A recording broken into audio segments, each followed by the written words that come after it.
following broadcast is a presentation of the Magnitude Sports Media Network.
Cameras are ready. The headset is on. It's game time. All right, welcome to the barn, also known as the Ted O. Johnson Ice Arena here in Park Rapids, Minnesota. You're ready for this Minnesota State High School League hockey matchup between Section 8 Mid-State, let's try this again, Section 8A Mid-State Conference, Park Rapids area Panthers, taking on a team out of the 4A Metro East Conference, the South St. Paul Packers. Mike Mason alongside Jason. Jason, how you doing today? Doing well, and we have a fun one, I believe, on our hands today between these Packers and the Panthers. Packers kind of making a unique trip up north this year. They played last night in Wadena Deer Creek, and now today finishing up their trip north here with an afternoon contest with Park Rapids. And Mike, these Packers came off a very nice victory last night, defeating Wadena Deer Creek, facing a Park Rapids team who's got momentum on their side with a pair of nice victories. Recently, you had that game where they knocked off Prairie Center by a score of 7-2. That's correct. 3-1 win for the Packers over the Wolverines of Wadena Deer Creek. That game was yesterday on Friday. So now they come here to play the Panthers, who the Panthers would fall short in the first game of the season, 7-4 to Red Lake Falls. And then a 7-2 win over Prairie Center, a game we had for you here on Magnitude on Thursday, the December 2nd. Park Rapids 1-1 on the season. Last year they were 5-13, 1-9 in section, 0-4 in conference, 3-7 when playing on the road, 2-6 when playing at home, and their QRF average was 25.3. They ranked 75th in their class and 140 in state. For the South St. Paul Packers, 1-0 on the season with that 3-1 win that Jason mentioned over Wadena Deer Creek. 4-15 last year, 2-7 in section, 2-9 in conference, 1-10 on the road, 3-5 when playing at home. QRF average was 31.2. They ranked 63 in the class and 123 out of 149 teams in the state last year. So a couple of, Jason, a couple of teams that kind of had similar seasons last year. Packers 4-15, the Panthers 5-13 last year. I know it's still a little too early in the season to really say what this looks like on paper, but based upon that information, it looks like we could have a good matchup here. Yeah, I think we should have a very evenly matchup between these two teams. South St. Paul, a lot of people may remember from years past, were one of the premier programs in the state of Minnesota.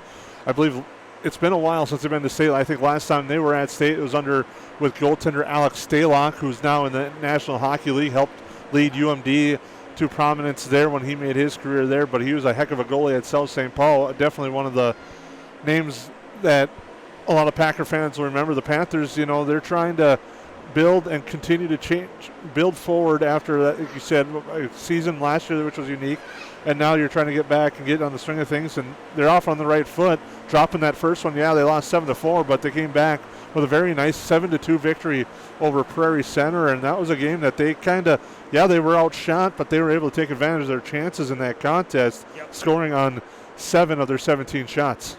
And I believe they had 5 or 6 power play opportunities in that game as well. And they also scored a shorthanded goal when they were not on the power play. So they got some talent on the ice, there's no doubt about it. And we'll see what they can bring here today against the South St. Paul Packers. We'll take a timeout. We'll come back with more of your pregame show. We're about maybe 7-8 minutes away from the opening announcements and all that good stuff, and we'll be back with more of your pregame show right after this. There's no question that yield is at the core of everything we do at Stein. It's why we are here today, and it's what will continue to propel us and our growers into the future of agriculture. Stein Enlist E3 soybeans provide a significant dollar per acre yield benefit, plus access to the best weed control in the industry. That is yield plus results. Yield expected, yield delivered. Stein Enlist E3 soybeans have yield.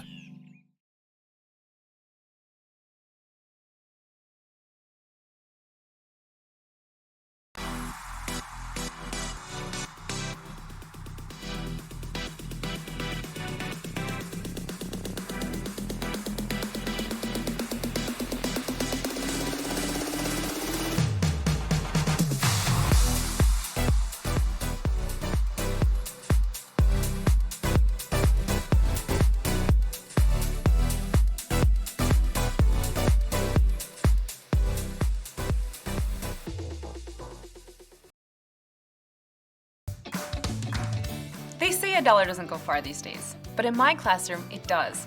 Especially when I can use it to buy technology to keep my students on the cutting edge of learning. Arvig donates money to my school through a school partnership program. $1 of your payment goes to area schools like mine for computers, tablets, smart technology. It doesn't cost me anything extra to provide a better, Brighter! More connected classroom.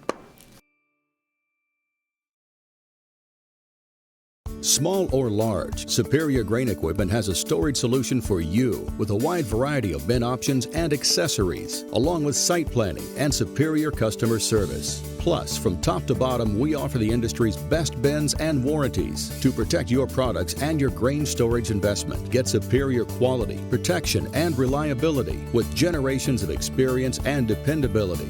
Make the superior choice today with Superior Grain Equipment. All right, welcome back to the Ted O. Johnson Ice Arena here in Park Rapids, Minnesota, getting ready for the Panthers and the Packers. And both these teams coming off wins in their most recent game. And Jason, you have some information on that Packers game, don't you? Yeah, South St. Paul last night took on the Wadena Deer Creek Wolverines at the Wadena Ice Arena. Their first leg of this road trip last night. They trailed 1-0 after a period of play, but they got on the board. Ray Rosales with an even strength goal in the second period. Braden McLaughlin and Matt Elsner with the assist. And in the third period, Carter Hammerl on a power play with Roddick Simons and Brody Shepard assisting. And then Matt Elsner put the game away with Braden McLaughlin on the assist. Wyatt Cheney got the start in net last night. He had 25 saves on 26 shots.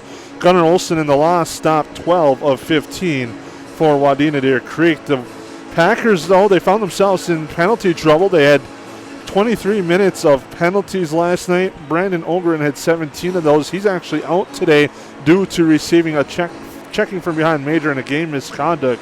So he'll be out today for South St. Paul. But the Packers were good special teams last night. They were 1 for 3 on the power play. They killed off 4 power plays for Wadena Deer Creek. So the Packers with some momentum coming in today's game against Park Rapids coming off a very nice performance where they earned a 7-2 victory over Prairie Center. They scored 3 goals in that first period, and it was Jared Pinonimi, Parker Vinge, and Joey Hillica getting things going for Park Rapids area, and then they just kind of rolled on from there in that nice victory over Prairie Center. In goal, getting the win, was Sawyer Torkelson.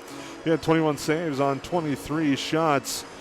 Today, we'll be getting the start. We'll be Cullen Hoyt, though. We'll have our starting lineups here momentarily before the start of today's contest. But coming in with a 7-2 victory over Prairie Center, and that was a very nice win for the Panthers, trying to get things going. And you look at that third period, though, Mike, as you said, you had the game on the call. They were outshot 22-10, only gave up the 1 goal and picking up that 7-2 win when Prairie Center was putting a lot of pressure on the Park Rapids Panther net. Yeah, and if I remember right, one of those 2 goals was a power play goal for Prairie Center, correct? Or do you not know for sure? They were, actually, according to the game sheet, they're 0 for 3, so it was a shorthanded goal for Park Rapids as well, as you talked about. Yep, that's what I was thinking of. Yeah, so shorthanded goal. But yeah, no, it should be a good one here today. Certainly looking forward to it. We will take one more time out. We'll come back, wrap up our pregame show right after this here on the Magnitude Sports Media Network. Small or large, Superior Grain Equipment has a storage solution for you with a wide variety of bin options and accessories, along with site planning and superior customer service. Plus, from top to bottom, we offer the industry's best bins and warranties to protect your products and your grain storage investment. Get superior quality, protection, and reliability with generations of experience and dependability. Make the superior choice today with Superior Grain Equipment. Jake, no video games till your homework's done, bud. It is done, Mom. What about your homework? My homework? Arvik donates $1 from our internet payment each month. Helps buy technology for my classroom. Computers, tablets, stuff that wasn't invented when you were in school. Haha, good one. It's free. School partnership program. That's an easy assignment.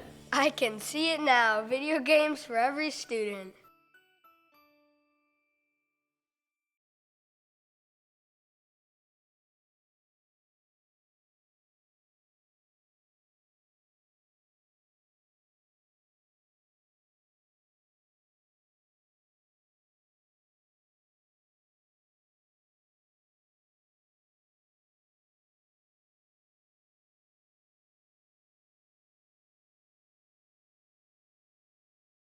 There's no question that yield is at the core of everything we do at Stein.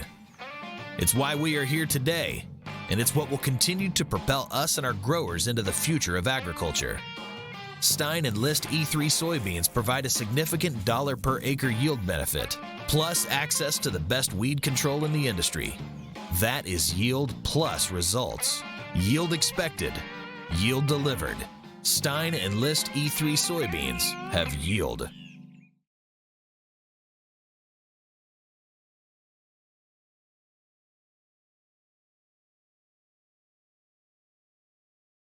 Going to do our start. You want? All right, welcome back. As we're getting closer and closer here to the starting lineups and all that cool stuff. Really quick, you can find us online on all of our social media pages: Instagram, TikTok, Facebook, Twitter, and of course YouTube. Join the YouTube channel, get a free T-shirt, and follow all of our other links for watch links, weekly posts, daily posts, polls. You can vote on our polls on Twitter. You can like our pictures on videos on our Instagram and our TikTok, all that cool stuff.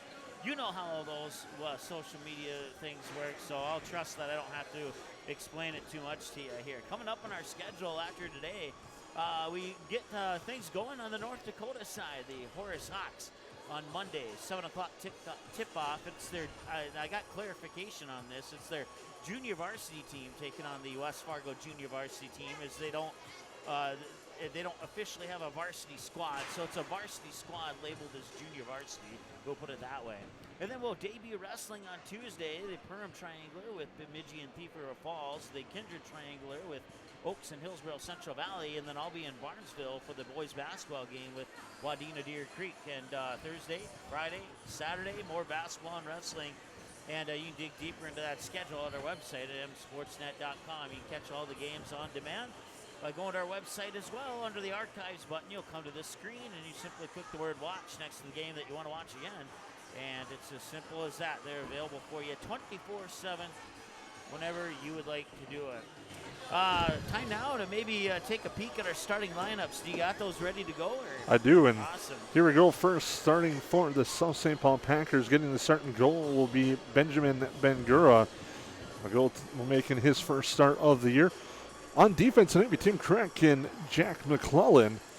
At center tonight, Ray Rosales. His wingers, Matt Elsner and Brandon McLaughlin. Head coach of the South St. Paul Packers is Pete Schultz. He's assisted by Jeff Legou, Elliot Vesper, Paul Moon, Dave Simons, Brent Buell, and Mike Simons. The Park Rapids area Panthers will start like this. Getting the starting goal tonight will be Cullen Hoyt. Up front on defense will be Kobe Hagan and Sam Meyer. And on center tonight is Nash Mitchell with his wings Jackson Lund and Quincy James. Bill Moore, the head coach of the Panthers, the assistant coach Sam Coburn. Panthers, I think tonight would be a key is trying to get off to a fast start against the South St. Paul team that, has all the disadvantage of a road trip. They don't get to sleep in their own beds. You had to travel a little bit this morning. I'm guessing they may have stayed here last night or stayed in Wadena last night, depending on where they're at after the game. And then you got to make a drive up here and then get ready to go. Park Rapids has that advantage of being able to sleep in your own beds, get your own arena, get used to the frigid cold in this Ted O. Johnson arena that South St. Paul probably not used to a little bit. Yeah, no, it's definitely one of the colder hockey arenas that I've made visits to over my years of covering hockey. And another advantage that Park Rapids has is they have their parents to feed them. And the Packers have McDonald's or wherever they stop to eat on the between here and there. So, but yeah, no, still looking forward to it. Nonetheless, we'll get our first look, our magnitude at least, of Colin Hoyt in between the pipes for the Park Rapids area Panthers. On Thursday, they put Sawyer Torkelson in goal, and he had a good night, saving some shots. So I can't say much about Colin other than he's a 5'10 senior goalie, tipping the scales at 165, and you'll find him in between the pipes here for the Park Rapids area Panthers. And then the same applies to everybody else on the South St. Paul Packers roster as the Panthers come out onto the ice now, and there was the aforementioned Colin Hoyt. And, we got one of the teams on the ice now, and now we're just waiting for the Packers to come out onto the ice. And, I don't know about you, Jason, but this is one of my favorite hockey songs playing right now. Oh, it's a great one. I don't know why the Minnesota Wild went away from it the last few years, but it'll be interesting to see how many times you get to hear it after a goal today. Yeah, that's one reason why I'm not a fan of the Minnesota Wild, because they dumped this song. So. Well, they've been having a good year so far, and it's kind of tough to argue with when you got Creel to Thrill and what the Wild are putting together right now. Yeah. All right, well, we'll take a quick timeout. We'll come back here in a moment on Magnitude Sports Media Network. Jake, no video games till your homework's done, bud. It is done, Mom. What about your homework? My homework? Arvik donates $1 from our internet payment each month. Helps buy technology for my classroom. Computers, tablets, stuff that wasn't invented when you were in school. Haha, good one. It's free. School partnership program. That's an easy assignment. I can see it now. Video games for every student. All right, welcome back. Starting lineups coming up here for the Packers and the Panthers. And now they'll go with the Packers right now.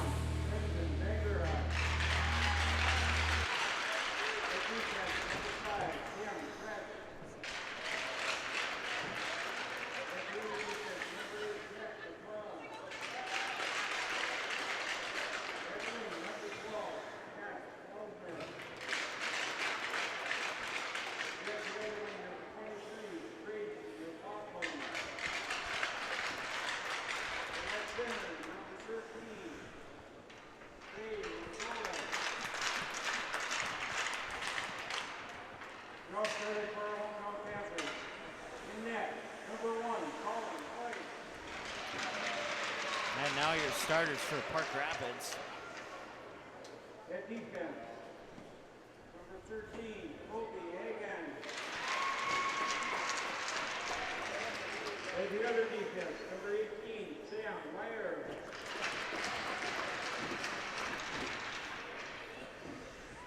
At up please, number 10, Jackson Lund.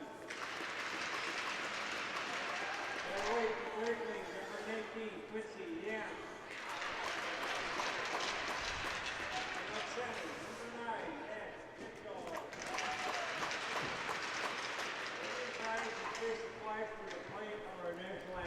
All right, and with that, we'll take one more commercial break, and we'll be back with a puck drop right after this.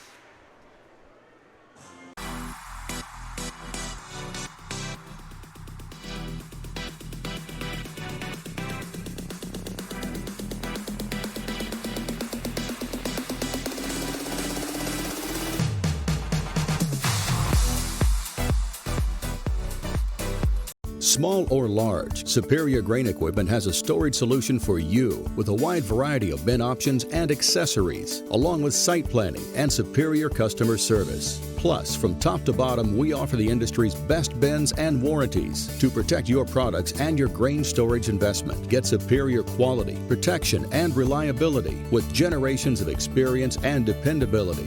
Make the superior choice today with Superior Grain Equipment. They say a dollar doesn't go far these days, but in my classroom, it does. Especially when I can use it to buy technology to keep my students on the cutting edge of learning. Arvig donates money to my school through a school partnership program.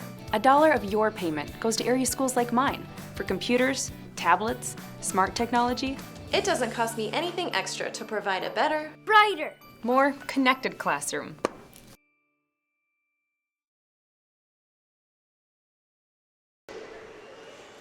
Well, welcome back to the 10-0 Johnson Ice Arena. Jason Groth with Mike Mason getting ready to go. The famous words have been said. Let's play hockey, and we're just moments away from the start of this contest between the South St. Paul Packers with a record of 1-0 and the Park Rapids area Panthers with a record of 1-1 here overall in the season.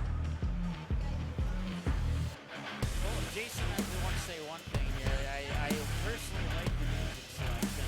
I like a lot of rock music, and they've been doing that ever since I showed up, pretty much. So. Yeah, the best thing is they kind of got the levels figured out after almost getting blasted away here in the Yep. the warm-ups here.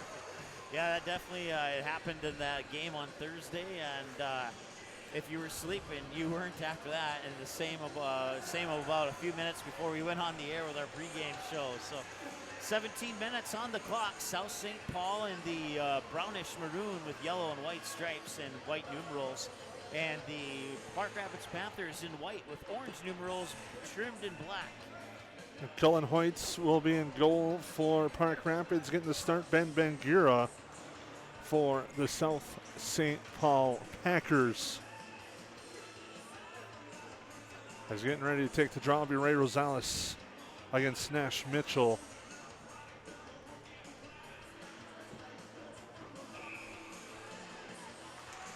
The face-off won by the Panthers. They chip it up ice here near side, but it's corralled by the Packers along the boards.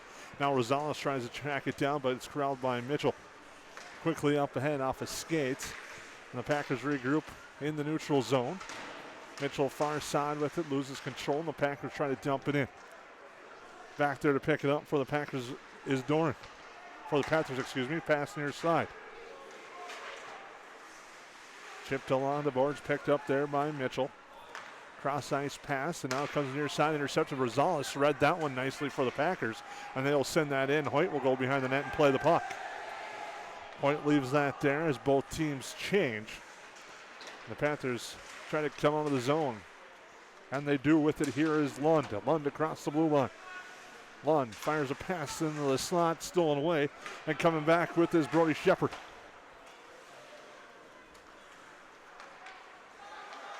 Packers with it. Now the Panthers just gain the red and dump it in.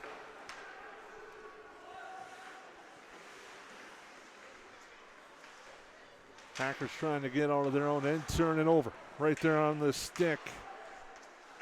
And a centering pass, it comes back to the point. Lines fires, and we got a whistle as the net comes off.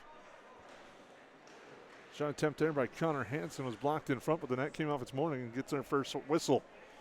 Yeah, you got about even offensive pressure for both the Panthers and the Packers, so far here in this one. And yeah, if I can get myself off baseball season, I won't say the St. Paul Saints anymore.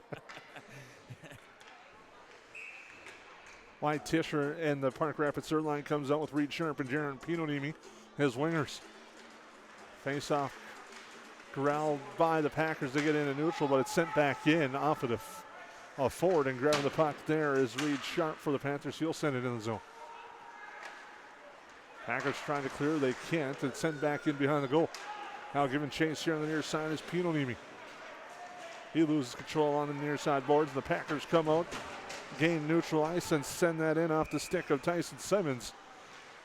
But the veteran official, Mazolki, says it's icing.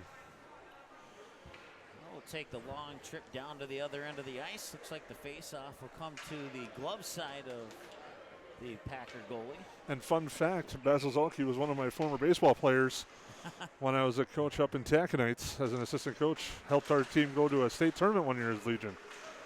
Face-off won by the Packers on the near side. Comes down to the points. Chipped it out and into the crowd. Out of play off the stick of Tyson Simons.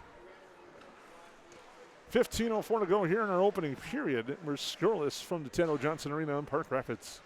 Yeah, this one certainly has a slower pace to it than the one on Thursday night did against Prairie Center North Stars. I think we had a goal by now, or if we didn't, it was in the next 30 seconds in that game. So it started out with good offensive pressure, and then both teams kind of laxed and didn't do too much. South St. Paul, Ray Rosales with a nice shot with the face-off, and now the Packers come back the other way with steam. Gaining the zone there on the far side is Braden McLaughlin, but he loses control of the puck. He gets chipped up. Now a shot in the goal, but a whistle. It is waved off. A hand pass called, and will bring the faceoff all the way down.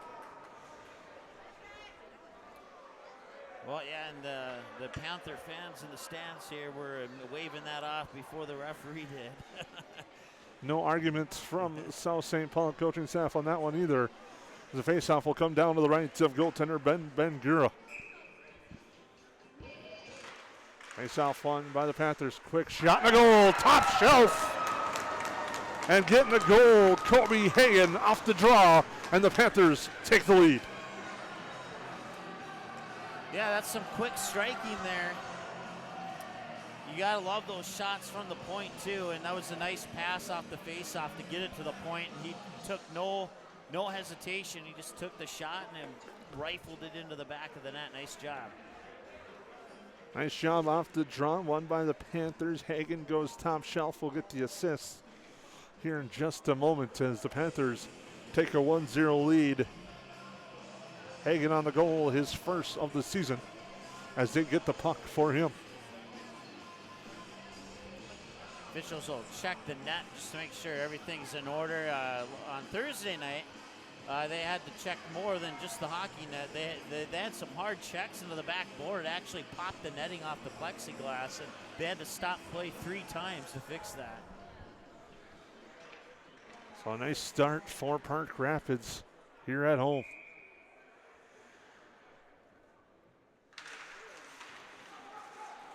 Face off. Corralled and now dumped in. Now getting for South St. Paul's McClellan. He'll skate up ice and chip it ahead. Puck along the near side. Boards McClellan trying to hold the blue line, but he can't. Loses it here. Now comes back in his own end. McClellan off the boards trying to chip it up. Panthers hold zone for a moment. Now it comes out to neutral. They're on offside. They'll have to check up. They do. We got a delayed penalty coming up.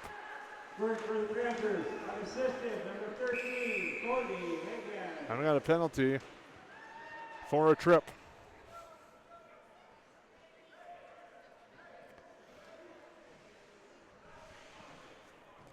A penalty will send Quincy Jantz to the penalty box.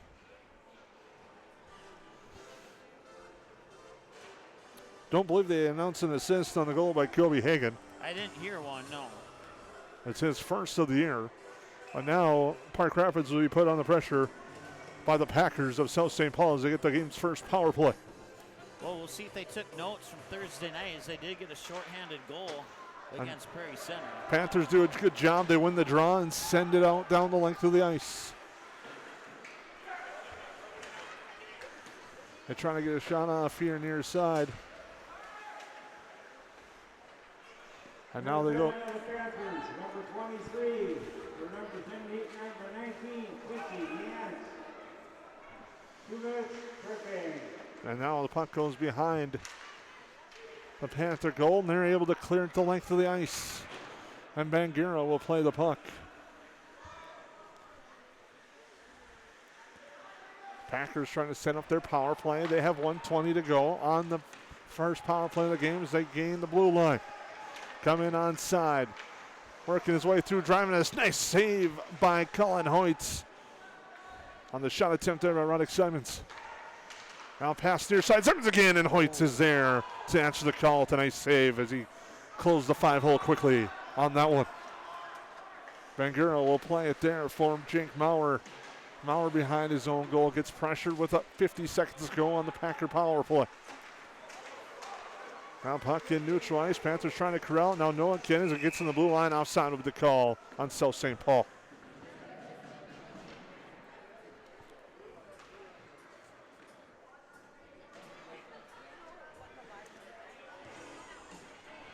.12:46 to go, first period. 42 seconds on the power play for the Packers. Panthers lead 1-0.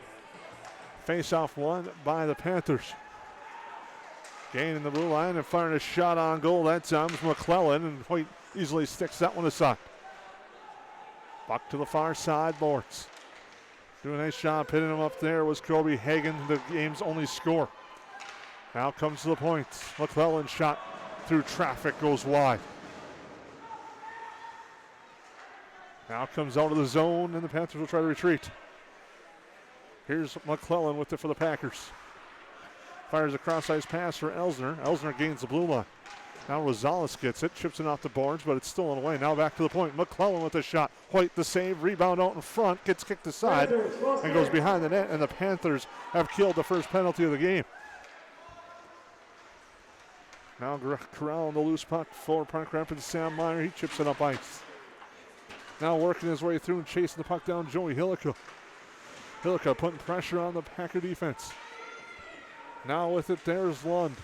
Lund pinned against the boards. Lund still against the boards, doing some nice work with the puck, but now loses it, comes in front and a save. I believe on a short shot attempt by Jantz, and now it's pinned along the far boards. Panthers trying to centering pass there, and it's stolen away. Packers trying to get out of the zone, they do. 1-on-3, South St. Paul centering pass, nothing there for the Packers, and the Panthers come back the other way. Now trying to dump that in is Nash Mitchell. He gets control and gives it back to his D-man, and they go far side with it.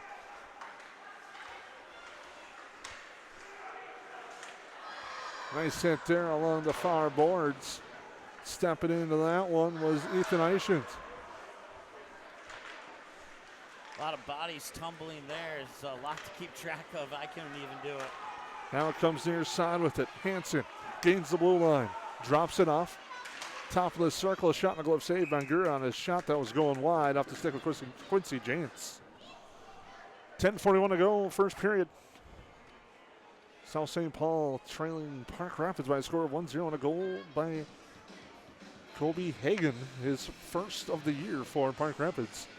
Off a draw. Gave Park Rapids the early lead. Now Parker Vintage to take the draw for Park Rapids. They win the draw but lose control of the puck, and here come the Packers the other way. Here's Shepard. Shepard gains the blue, stops, fires a centering pass there. And now comes to the point, the shot from the point. Hoyt with the save through traffic on the shot by Ian Miner. Now sending it into the corner. There's Brody Shepard for South St. Paul. He gets pinned along the board. It comes out of into the neutral zone, and there to pick it up is Tim Kreck. Comes near side for Jack McClellan. Now Kreck off of skates. Park Rapids almost had an opportunity to break away, but it's skated, puck deflected to the South St. Paul defender. Now that pass stepped in front, intercepted near side, and the Packers hold the zone. A quick shot going just wide off the stick of Bruce Doran. Puck along the far side boards. Panthers trying to gain control with Liam Tarola. Now on the far side. Park Rapids can't clear. Now it goes in front, kicked aside, and Hoyt with a nice save. Hoyt was alert on that one on the shot attempt in front by Tyson Simons. Now the Packers again starting to tilt the ice in their favor here, but haven't been able to find the back of the net as Hoyt has been strong in goal for Park Rapids. Now gaining control is Sam Meyer. Chips it up along the boards and out of the zone, and here come the Panthers. Along the near side, quick shot off a bad angle there by Wyatt Tisher and sticked aside by Bangura. Now chipped out and chipped ahead. The Packers icing will be waved off as back to get it is Ethan Eichens. Chipped along the near side. Held in for a moment, now chipped up ice. Packers gain control in the neutral zone, working their way into the offensive end. Rosales lost control of the puck. Eiston's trying to track down far side. Now the Packers with it, into the slot. Now chipped out here to neutral ice. Tracking it down is Jake Maurer. He goes far side. Chipped off the boards and up ahead for Rosales. Too far for him. Packers will send it in. 8:13 to go here in our opening period. The Packers trailing the Panthers 1-0 on a goal by Kobe Hagan in the first. Now along the near side. Poked away nicely. Nice defensive play by Park Rapids there. Couldn't catch the number. That was a nice play by Connor Hansen to poke it to the far side. Now Eishens delivers the head along the far side boards, but South St. Paul works through it. Eishens gets control of the puck. Stepping up at the blue line, holding in his Tim Krek. Now comes the near side. The Panthers just send it the length of the ice. We have icing.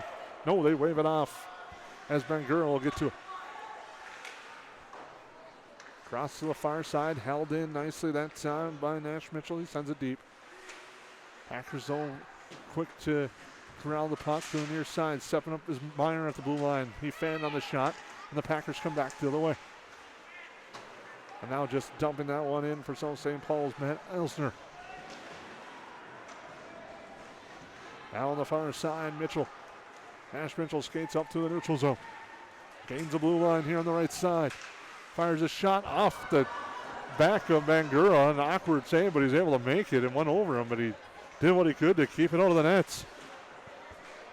Now there, Tarola, centering pass in front, comes all the way through. Now at the point, Meyer fans on the shots. But he's able to get it down low, but the Packers chip it up and out of the zone. Meyer holds the red, sends that back in. Now back retreating is Roddick Simons. Cross ice pass ahead, it's stolen away. And the Panthers just send that back in. And they will go on a change defensively.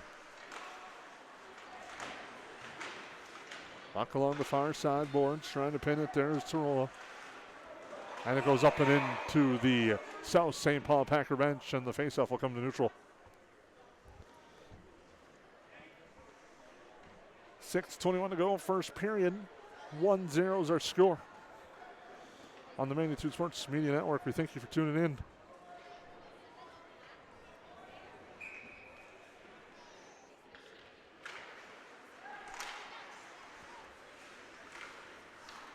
Well, it's been a nice first period here from the Teto.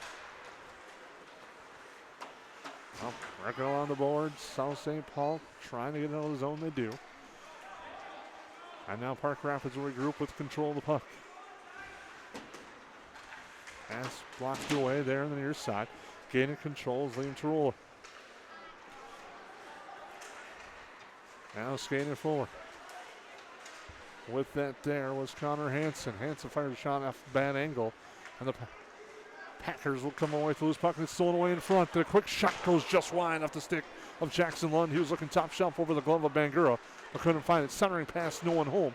Trying to break in for that one was Parker Vinge. Excuse me, Vinge, I apologize for that. I will get that right as the season rolls along. Now tracking it down, Eishens leaves a pass there for Sam Meyer. Now here comes Nash Mitchell with it. Mitchell into the zone, soft shot. Bangura saves, holds for the whistle with 5:06 to go in the first period.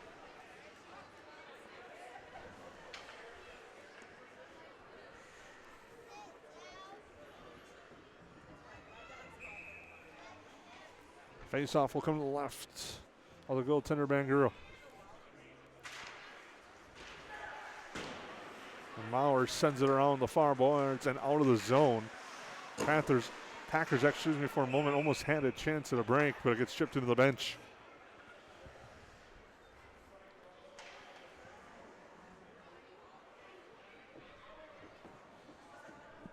With 4:56 to go, Kobe Higgins. First period goal is the difference so far here in the first. Nice shot off the draw by Hagan that put the Panthers ahead. Now the Packers with it in their own end, try to chip it up ice. They do. getting it up ahead there for Lars Peterson. He'll just, wrong team there. That was Brandon McLaughlin. Chipped along the near side. Nice hit along the boards, and the Panthers come out far side with it. Lund. Got a man with the pass near side. Shot and a goal! A nice pass, Jackson Lund to Nash Mitchell, and Mitchell buries it. And just like that, the Panthers lead 2-0. Yeah, they got some movement there and fast skates, and there was not much that the goalie could do there for the Packers.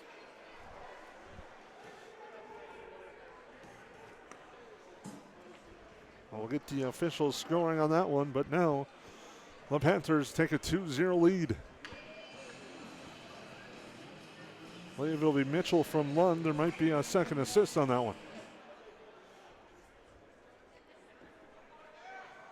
Nice work on the 2-on-1 there by the Panthers.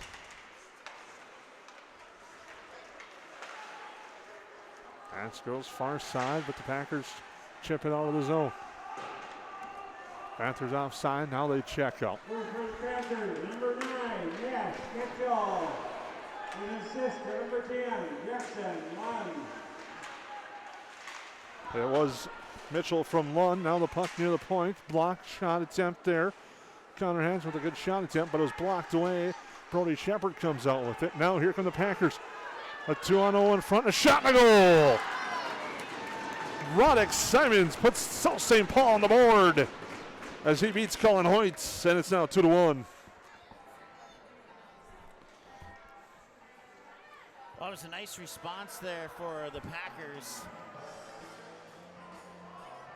As getting the goal once again is Roddick Simons. Nice puck movement along the near side boards. Came free in front and fired it past. It looked like glove side. Now we got a stoppage. They're going to check on the net behind goaltender Ben Gura once again. But just like that, with 3:51 to go, the Packers will get on the board. Yeah, it seems like all the problems with nets are on this end of the ice, Jason. There's no problems down there. You should play some half-ice hockey like they do in grade school for basketball. I'll get the official scoring for you in a moment. And just like that, the Packers starting to feel some momentum. Kind of controlled the ice a little bit early going. But we're able to get a goal there. Simons with it. Tries to drop it off a neutral ice. Played with a high stick. Packers will touch that right away. So that will wave off the high stick. Looking at a shot near side was Brody Shepard, but he got bumped off the puck. Now with it, Simons. Simons along the near boards, goes to the point. Shot attempt from the point, blocked away. Now it's sent in offside by the Packers as it comes out, and here's Mitchell. Mitchell bulldozes the defender but loses the puck. That was a hard, unintentional hit. We'll put it that way. Now losing an edge on the far side allows Mitchell to get to the puck, centering pass, no one home for the Panthers. It comes out to the point there over the stick there of Hagen. Near side shot blocked away. Mitchell with it. Gets hit by a defender, tries to fight through that check, sends the defender to the ice. The puck comes to the far side. The hitting is starting to pick up a little bit here in this first period. Now we have a penalty behind the play for an elbow.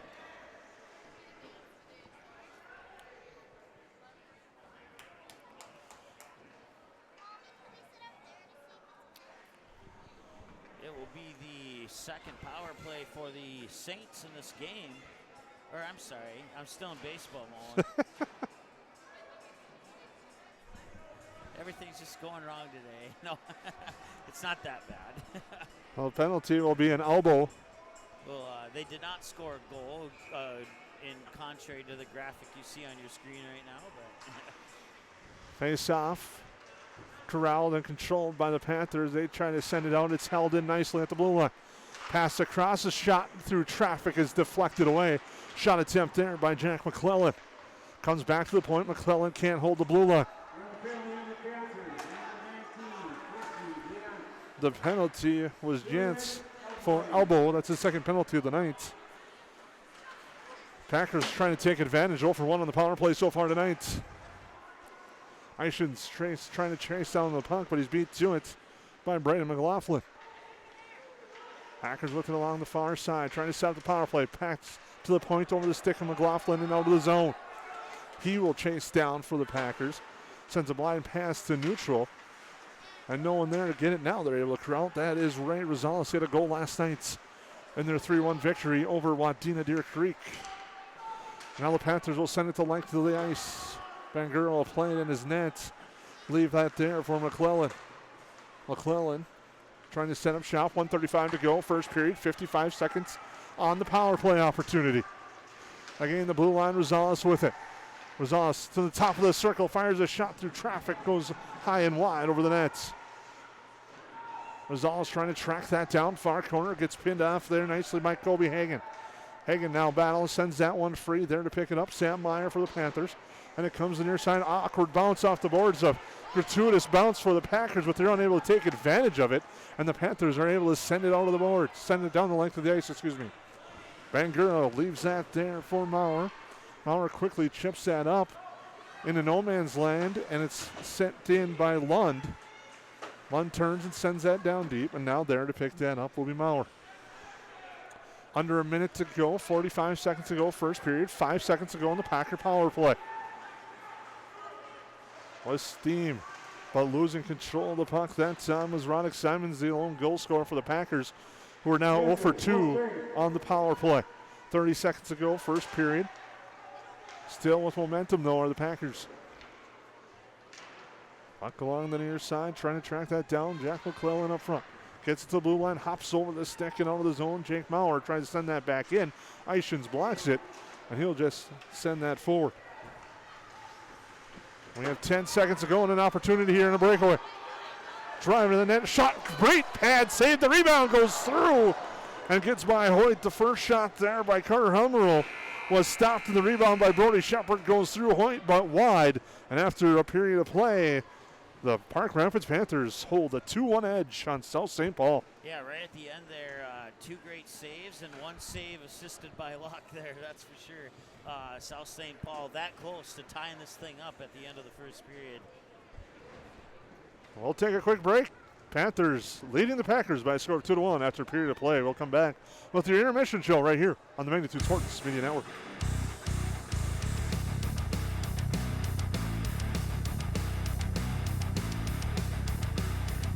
Jake, no video games till your homework's done, bud. It is done, Mom. What about your homework? My homework? Arvik donates $1 from our internet payment each month.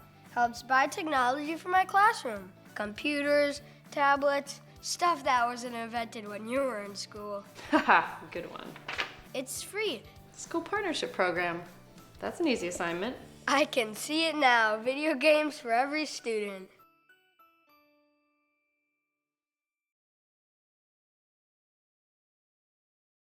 Good sportsmanship. It will carry you further in life than sports. Growing up in North Dakota, I learned to respect my opponents, the coaches, and the officials. The values of fairness and teamwork carried me to the highest level in my sport and allowed me to live my dream of playing football in the NFL. It doesn't matter if you're on the stage, the playing field, or in the stands. We are all better when we show respect for others and practice good sportsmanship. Carry yourself with dignity. Being gracious makes the losses easier and the victories that much sweeter. So when the lights on the playing field, the stage, or the gym floor dim, you'll always have pride in yourself.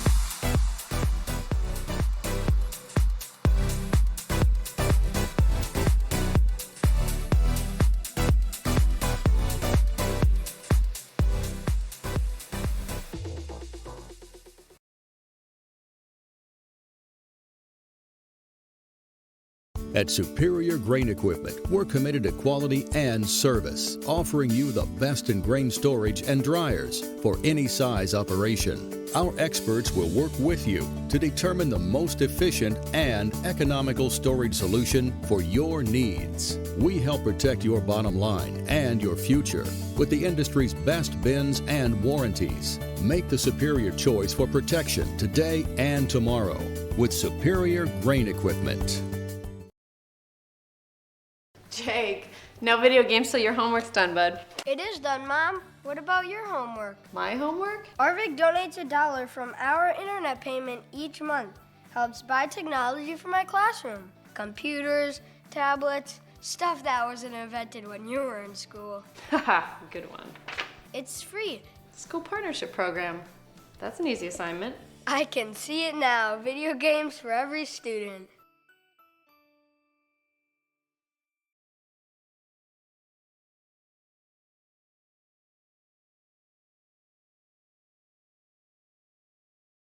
There's no question that yield is at the core of everything we do at Stein. It's why we are here today, and it's what will continue to propel us and our growers into the future of agriculture. Stein and List E3 soybeans provide a significant dollar per acre yield benefit, plus access to the best weed control in the industry. That is yield plus results. Yield expected, yield delivered. Stein and List E3 soybeans have yield.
You didn't like the call? Please remember the officials on the court and the field have the best view of the action as it happens. More officials are needed. People like you. Stay connected to the game you love. Contact the NDHSAA, MSHSL, or your local high school to find out how to become an official. This message courtesy of Magnitude Sports.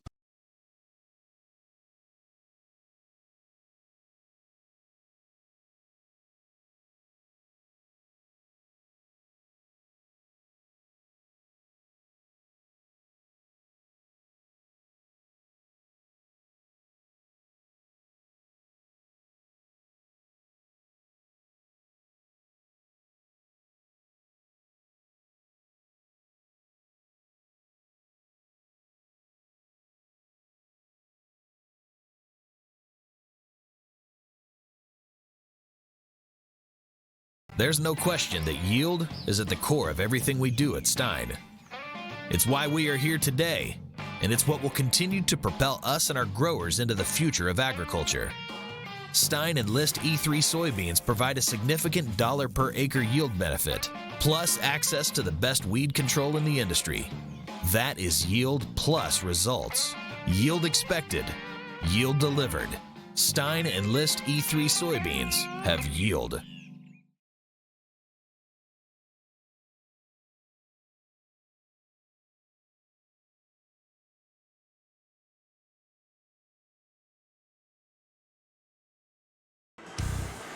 Well, welcome back here to the 10-0 Johnson Arena at Intermission. It's the Park Rapids area Panthers 2, South St. Paul 1. A strong first period for Park Rapids area getting a pair of goals as they are off to a 2-1 lead after a period of play. Starting the scoring was Kobe Hangen. He wristed a shot off the draw over the shoulder of goaltender Ben Bangura. Getting assists on that was Parker Vinci. And that made it 1-0 with the even strength goal just a couple minutes into the contest. Then Park Rapids, a nice give and go working on the 2-on-1. Nash Mitchell finishing off. Jackson Lund with the assist. Made it 2-0. And then South St. Paul found the back of the net on a nice work. Nice play, setting it up. Carter Heimerl with the feed to Roddick Simons, and that set him free. And he was able to bury it between the legs of Cullen Hoyts, or actually past the glove side of Cullen Hoyts, which made it 2-1 with the even strength goal there. Saves in the first period. South St. Paul, Ben Bagura's faced 6 shots. He stopped 4. On the other side, Cullen Hoyt for Park Rapids faced 7 shots. He stopped 6. So after a period of play, Park Rapids leads this one 2-1. Shots on goal about even 7-6. And I kind of thought that was how the game was played, was pretty even for the most part. There was about a good 4 or 5 minute stretch there where the Packers did tip the ice to their side of the rink. But overall, it was well played, I thought, by Park Rapids, especially 2 penalties that they had to kill off, and did a good job on special teams. Yeah, absolutely agree with you there. The game kind of started out fast-paced for that first couple minutes, and then the game kind of just shut down for about 4 or 5 minutes. Not a lot was done by either of the teams. Then the goals were starting to go into the back of the net, and then after that started happening, the entire game, the rest of that first period really picked up. The speed of it picked up, the energy of it picked up. You saw a couple of hits out there, and now it's become a hockey game. At the beginning, it was maybe practice. Well, I think it was a little bit of feeling each other out. These are 2 teams that are not familiar with each other. Not often that South St. Paul makes a trek up this way, and you see now you have that chance to feel each other out. South St. Paul coming off a game last night against Wadena Deer Creek. It'll be interesting to see how they come out here in the second and the third period, especially when the game starts to get a little more in the third period, when you see how the endurance and the conditioning of the Packers are. Yeah. Not often this early in the year. This is their second game of the season, number 3 for Park Rapids area. But Park Rapids area had a night off last night. South St. Paul with the travel to Wadena, now the travel here. Again, these are high school kids, but you still got to get used to the game shape. Practice can only get you into so much shape, and then you have game shape. Yeah, exactly. I couldn't have worded it better myself right there, Jason. Well, I tell you what, we'll take another commercial break as they're getting the net set, and should be ready to go for the second period here. Probably about 3 to 4 minutes, I would imagine, and we'll take a break and be back in a moment here on Magnitude Sports. Good sportsmanship. It will carry you further in life than sports. Growing up in North Dakota, I learned to respect my opponents, the coaches, and the officials. The values of fairness and teamwork carried me to the highest level in my sport and allowed me to live my dream of playing football in the NFL. It doesn't matter if you're on the stage, the playing field, or in the stands. We are all better when we show respect for others and practice good sportsmanship. Carry yourself with dignity. Being gracious makes the losses easier and the victories that much sweeter. So when the lights on the playing field, the stage, or the gym floor dim, you'll always have pride in yourself.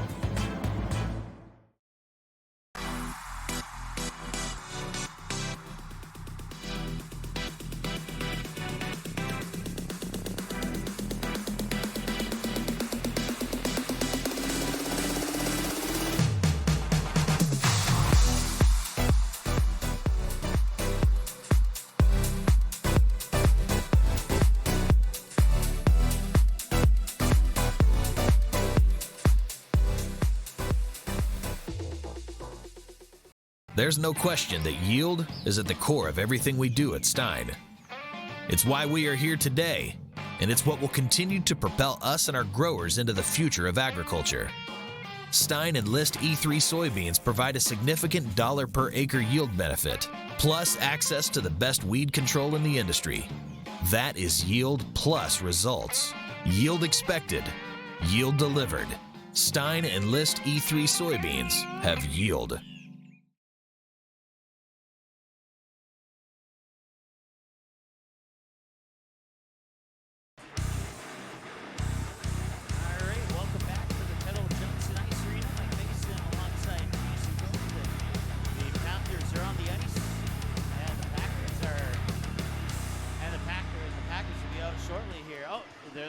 Just as I say that, they step onto the ice.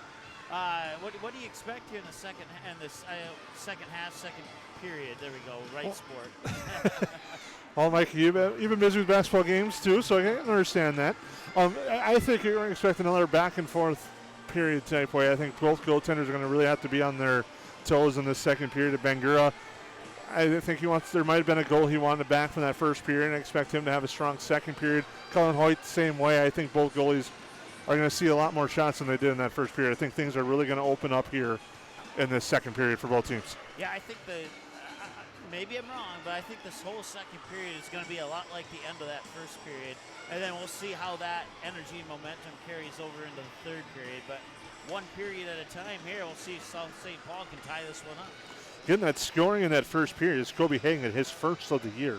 So he went top shelf to give Park Rapids the lead. He got an assist on that goal, as the assist went to Parker Vinci. The second goal of the game was by Nash Mitchell, his fourth of the season. He was assisted by Jackson Lund. And for Park Rapids, getting on the board was Roderick Simons, as he got the assist, was going to Carter Hermerl on that goal. And that made it 2-1, and that's where we stand. Saves that to that first period again. Bangura with 4, Hoyt with 6. Flip the sides of the arena as we get ready to go for the second period here in the Magnitude Sports Media Network. It should be a good one.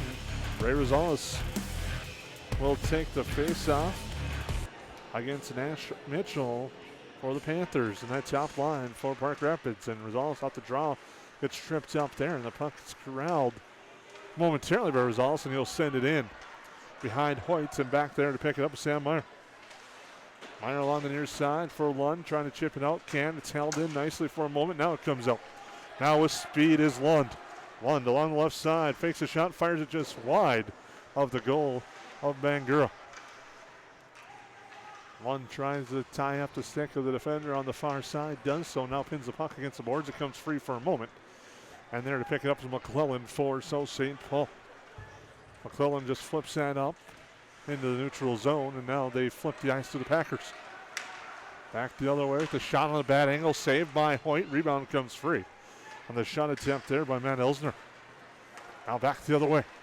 Mitchell with it, across the blue line. Nice, nifty stick work there, but loses control of the puck. The net comes off. And a shot attempt by Lund as the defender goes in. We're going to have a penalty. Yeah. Interference is going to be the call. Yeah, I was just about to say that. Usually when the net comes off that much and there's a penalty attached to it, that you can assume it's interference, and it's exactly what it was. That's I've seen a lot of hockey. I don't think I've seen the net pop off like that before in all the hockey games that I've been to, in person or in the broadcast mode for that matter. So the third power play of the game coming up for South St. Paul. As going for 2 minutes will be Nash Mitchell. Well, it's a great opportunity here for the Packers to tie this one up. 16:02 to go, and just shy of a minute in, and they'll get the face-off here to the stick side of Hoyt. They're looking to take the draw. It's tied up, won by the Packers. They almost set something up nicely off the draw, but a pass was deflected and intercepted that shot attempt. Now along the near side boards, the Packers set up shop. McClellan at the point, works far side there for Simons. Simons the only goal scorer for South St. Paul, dumps it in deep. But it's corralled by the Panthers and cleared out by Connor Hansen. South St. Paul's kind of struggled to get things going on the power play so far. The third opportunity today. And now they lose control of the puck here in neutral. Now get it right back. Now they try to set up. A near steal there for Park Rapids, I meant to say. Nice pad save there on the shot by Doran. By Hoyt. Now, Packers with the puck at the point. Simon shot through traffic. Redirected by Hoyt with the stick. And it goes to the far side. Nice work.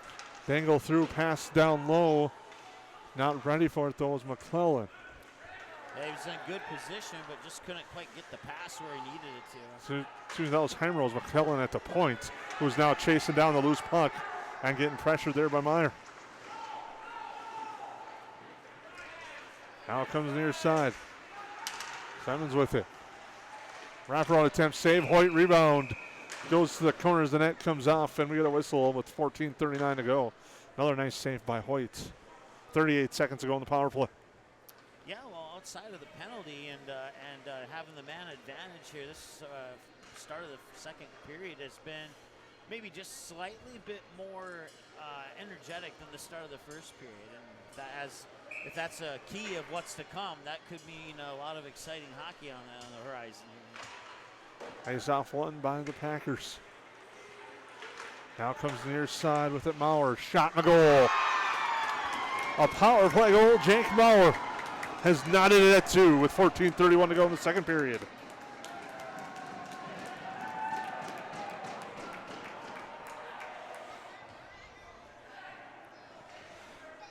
Maurer goes top shelf and gets the equalizer here in the second period. And that'll take care of the power play. So 14:31 to go as the face-off will come back to center ice. Now on the near side, Jackson Lund putting pressure on, but the backers control the puck for the moment. Now turned over.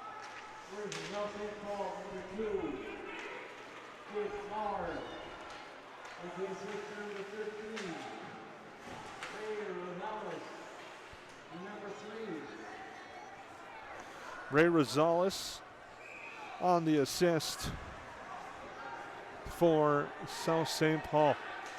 I believe I have an icing call here. And that will indeed be the case. Starting to see, I think, some emotion starting to pick up here a little bit from both these teams.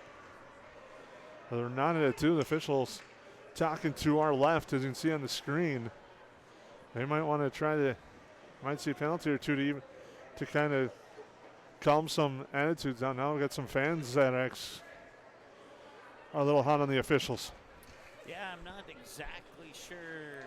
I thought it was an icing for a moment, but apparently it wasn't. So I was writing down the scoring, trying to get that, so I didn't see what may have happened. Now Mitchell will take the draw for Park Rapids. He drives it towards the net. Bangura is there to cover it up.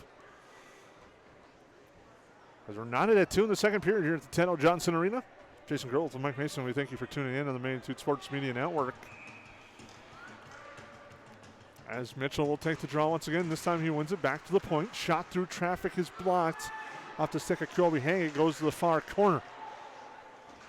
Now South St. Paul will set things up near side, trying to get out of the zone, but held in nicely. A nice hit there by Mitchell and a shot by Hagan from the point. His blocker down by Bangura is going wide. Now Mitchell's shot from the point, redirected, shot and a goal! Rebound there, and Jackson Lund buries it home, and Park Rapids takes a 3-2 lead. Well, it's 2 quick goals there for the Packers, and well, if they needed momentum, they just got it. The initial shot deflected, and the rebound goes right to Lund, and he's there to bury it home. Lund's 3rd of the year. Third of the year and the 3rd for the Packers to take the 1-goal lead, and then face off back to center ice here with 13:35 to go. The even strength goal gives the lead right back. Now the Packers will send it towards their own goal. Bangura lets it go through to the near side. We know Mitchell will get an assist. We'll try to get the official one.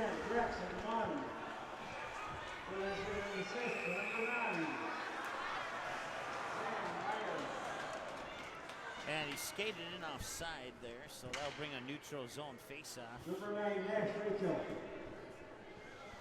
Number 19, Quincy Gant.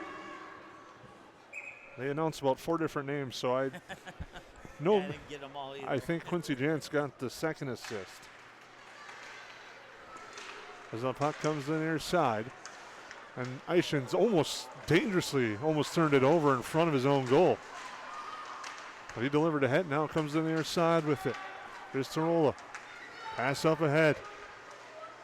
Driving to the right side, they set up a shot. Through traffic, goes wide. Now a shot from the point and saved by Bangura on the shot by Ishins. And Bangura makes sure there's no rebound on that one. Well, this is the first time of the season that the Panthers have trailed at home. Oh, we got our score flip-flop here. So, you ignore what I just said. As it is 3-2 in favor of Park Rapids area on the goal there by Jackson Lund just a few minutes ago. Face-off won by for the Panthers, but they lose control of it. Here's Eisner. Eisner 1-on-0 against Hoyt. The shot and a goal! And just like that, Matt Eisner evens it up with 12:43 to go in the second period. Well, now I can put that goal back onto the scoreboard for the Packers. As I said in the intermission, it was going to be opening up a little bit. It definitely has. Yeah, after that slow start, now we're starting to see all kinds of goals from these two teams. As Elsner gets the goal for South St. Paul to tie it at 3 here in the second period. Ishins with it for Park Rapids. Gains the red line and dumps it in. Now back to get it Shepard for the Packers. He loses control of the puck. Centering pass in front, no one home. Now it comes all the way through. A shot and a save, Bangura. And a shot by Reed Sharp, and we got a whistle. As the net comes off. Matt Elsner with the goal, no assists. So he does it all alone, and we're tied on the official scoring with 12:19 to go, second period. Knotted at 3. Nash Mitchell getting ready to take the draw. He had a quick word there with Kobe Hagan about probably what to do off this face-off. Won it near side, but just couldn't get it back to Hagan. Hagan can't corral that loose puck as it goes over his stick. And now to track it down here, Sam Meyer. Meyer behind his own goal, passes it up ahead too far. It's going to go the length of the ice. We'll have icing on Park Rapids. 12:02 to go here, second period.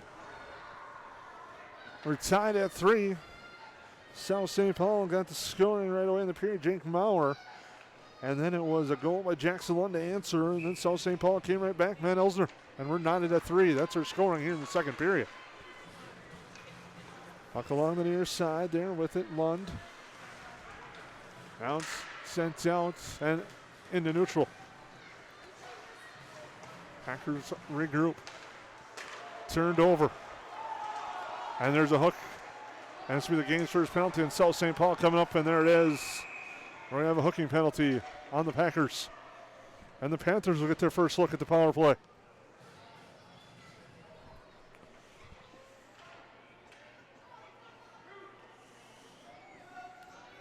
Well, the second power play of the period here well, not for the Panthers, but just in the period in general. And so far, both teams, everybody has scored on their power play opportunities here in period number 2. Face off along the near side. Comes back to the point with it to Rolla. Cross ice, now down low. Looking in the slot there for Mitchell. Now he has the puck behind the net, comes back near side. Mitchell looks things over, spins around. Now leaves it there for Lund. Lund with it along the boards, comes onto the circle. Loses control of the puck. Nice job defensively inside by McClellan. And the Packers are able to clear the zone. Panthers will try to regroup here on the power play. Their first power play of the day. The Packers are 1 for 3 in the power play. There's almost a close penalty. Checking from behind there, but no call. But anyway, coming away with it, Mitchell in front. Bangura makes the save. He gets collided into by Mitchell, and they're tied up still as the puck goes all the way down the length of the ice. Now Mitchell's going to have to come out and come back on side. Now Hillico with it. Held in at the blue line and sent right back out there.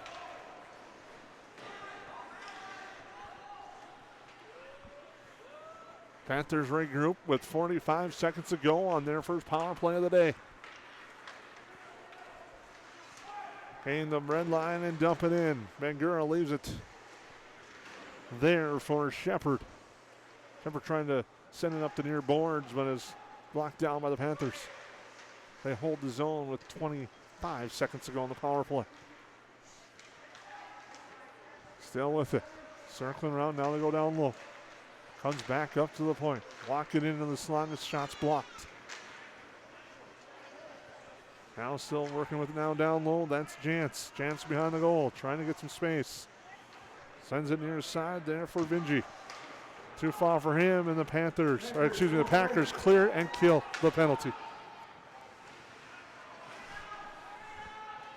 Nice job there by South St. Paul. Is now getting control of the puck. Sam Meyer. Meyer cross ice up ahead there for Vinci, and he'll send it into the zone. Giving chase is Pinonimi. He gets cut off from the puck. And the Packers will try to gain control with Crack. Crack behind his own goal, loses it. A wraparound attempt does not go. Nice opportunity. The net does come off. Pinonimi had a good opportunity there working on behind the net, and Bangura slid across, took the net off. Puck came out in front. With 8:59 to go, we get a stoppage. Yeah, South St. Paul lucky that puck went all the way down to the other end there, and kind of a little curious, for a moment there I thought there might be an interference call, but the ref let it go, and I think that was the right call. So. Couple of head coach Bill Moore talking things over with the officials. I think Mr. Moore might disagree with your take on that one, Mike, as he talks things over with the officials near side as now the face-off. Well, to his credit, he does have the opposite view that I did, because we're on opposite sides of the ice. So. And he's standing up for his players there, trying to get his team a power play. They're 1 for 3 on that power play tonight. Park Rapids off the draw. Now South St. Paul's going to have control, go along the near side boards. Coming here to cut it off is Jackson Lund. Lund comes back to the point. Ishins with the blast blocked away. Now Mitchell gets the loose puck. He fires an off-angle shot. It goes high and wide. Puck along the far side boards, and it comes free. Skating up ahead with it. Here's Harmerl. Harmerl driving towards the net. Poke checked away by Hoyt. We got a penalty. We got a hook with 8:39 to go. Well, South St. Paul's in business now. It's a great opportunity to take the lead. I apologize. Earlier I said Park Rapids was 1 for 3. I meant South St. Paul's 1 for 3 on the power play. That's okay. I gave the goal to the wrong team, so. So South St. Paul 1 for 3 on the power play. It gets a chance to go back on it here after the hook to Ethan Ishins. With 8:39 to go. Jake Maurer had the power play goal earlier for the Packers. Far side it goes. McClellan. Down low, Elsner. Back up. And poked through the legs and cleared out nicely that time by Liam Tarola. He pressures, and now the Packers send in, takes an off bounce off the end boards. But Meyer's unable to clear. Now Park Rapids has it, and they clear it up ice. Nice job, Tarola tracking it down to the far side. All with it. He gets hit along the boards, and Park Rapids gives up the puck, but they're able to send it down low. Felon gives chance to roll and put the pressure on. Far side there to pick it up is Hillica. Hillica works through McClellan, loses the puck, and fortunately for the angle there, may have gotten away with a little bit of a trip, but both officials knew what was going on and let that one go. And coming back the other way now with speed is South St. Paul. Here's McLaughlin, fires a shot, save Hoyt. Rebound there, goes behind the net. Now Saturn in front, Hoyt with another save. Now Maurer sends it down low, trying to set up a pass there, not there. Got through traffic, lost in front. And now cleared, no, not cleared. Nice job holding by Maurer, and a glove save by Hoyt on the shot by Jake Maurer. Maurer doing a nice little job at the blue line there, held that one in. Yeah, almost like a soccer player, took it off his shin and kept it in the zone. And like 9 times out of 10, that's neutral ice puck, and the team's going to have to retreat behind that blue line, but not that time. And it's all credit to Maurer. 37 seconds to go on the penalty. Player gets tripped up behind the net. Now comes back out near side. Maurer again at the blue line, works. Maurer at the shot. Nothing there. Maurer will grab the puck, try to chip it down low. And now it's chipped out by the Panthers with 15 seconds to go. The Packers might have one last rush on this power play.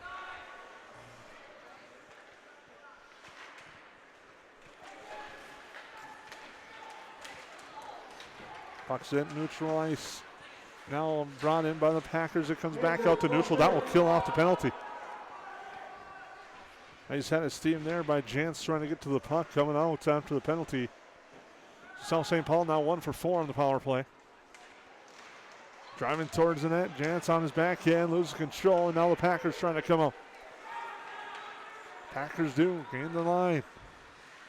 Going wide with it, there is Doran. Loses control, now near side it goes. Comes back out to the point.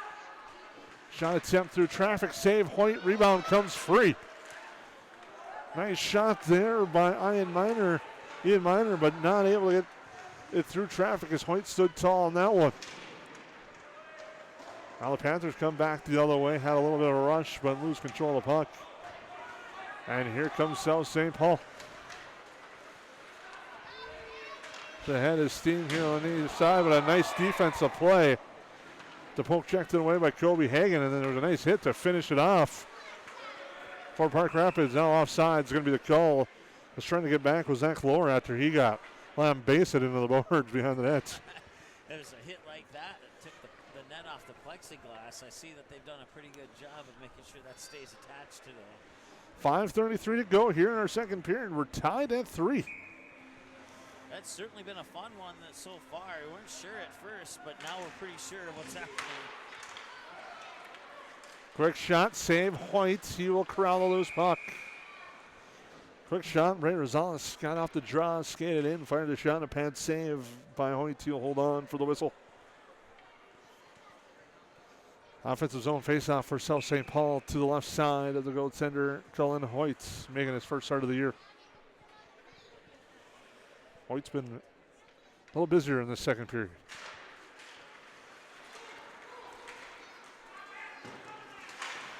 Chipped out. The neutral now Elsner leaves it there. Rosales. Rosales across the blue line. Nice job defensively from behind with Jaron Pino and Amy. Now the Panthers come out with it. Looking up ahead. Reed Sharp. Puck goes behind down low. Save on an off-angle shot there by Bangura. Nice job by Park Rapids. A little bit of stick work there by Wyatt Tischer. Just hounding the South St. Paul forward. Now Tischer off the boards, trying to get free now, gets stripped up. Works free. And does his job of getting the puck in deep. Now back with it here is Shepard. Now into neutral with it. Roddick Simmons, he got a goal already. Drives towards the nets. Hoyt's there, makes the save, and now some extracurriculars after the whistle. I have a feeling we might have 2 for each, or they might just leave it go. I think they're going to let this one go. We'll see if I'm wrong again. You can just see him starting to discuss a little bit. I think if you're going to take anyone, you're taking both in this situation. I would think that'd be the fair call to make if they decide to make that call. And they're not. They're just let it play on. So I was right, finally. Face off to the right side of Hoyt. won by the Panthers momentarily, but it's held in nicely by the Packers. The blue line, now a turnover.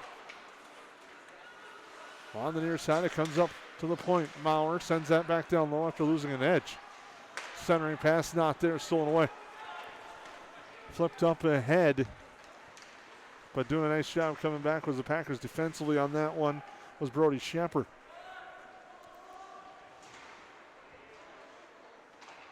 Now goes to the far side. And it's sent around on the near side. Eichens winds and will just send it down low.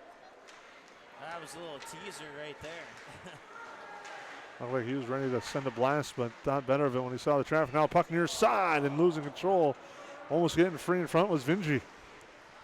3:30 to go, second period. We're tied at 3. Puck comes out to neutral. Now tracking it down. There's Connor Hansen. Hansen with the far side pass. Trying to gain the zone. A cross pass looking for Lund. That was too far for him. Vinci bats it down off the boards and sends it down deep for Lund. Lund stops. Fires a centering pass. Nothing there. A pinch it in Meyer. Now we got a whistle. And it's going to be the Nets once again coming off. 3:05 to go. Second period. We got a stoppage. Oh, that's a stat that I don't keep track of, but I'm pretty sure that's the 8th net off the pegs in this game.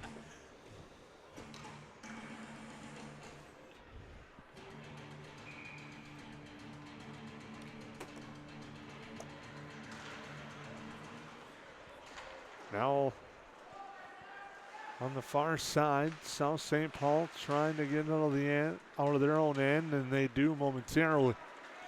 Meyer will come back to pick up the loose puck. Meyer up ahead for Lund. Gets past him in the neutral zone. Nice hit delivered there by Mitchell. But a quick shot off the glove there on the shot attempt by Erdman. Fortunately for Hoyt, he got enough of it to send it to the far corner. Now it's sent in by the Packers.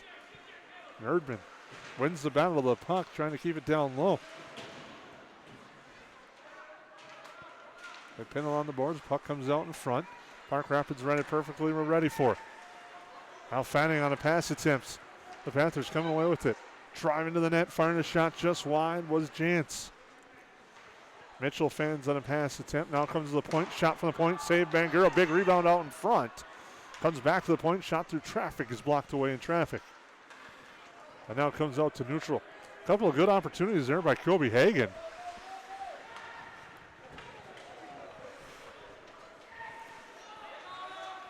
And now it comes up near side with it. Driving forward, Lund. Lund into the circle. Drives through the slot. Fires a shot. Bangura save. Rebound. He covers up. 1:40 to go in the second period. A game tied at 3. You get the feeling that both teams have not scored their last goal yet. I don't know if you have the same feeling, but that's my perspective. I'm anticipating, I think we got about 2 or 3 more goals coming up in this game. Goalies are starting to settle in a little bit, though. Hoyt and Bangura both.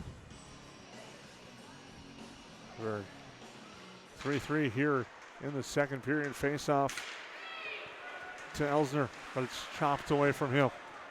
And back come the Panthers with it. Lost in the lineman's skates, but the Panthers are able to hold the zone for a moment. Doing a nice job battling there is Hillica.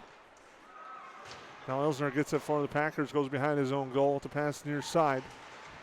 Packers trying to clear, but can't. Eichens pins it against the board, now tries to kick it forward.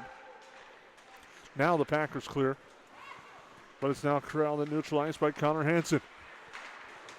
Nice hit there.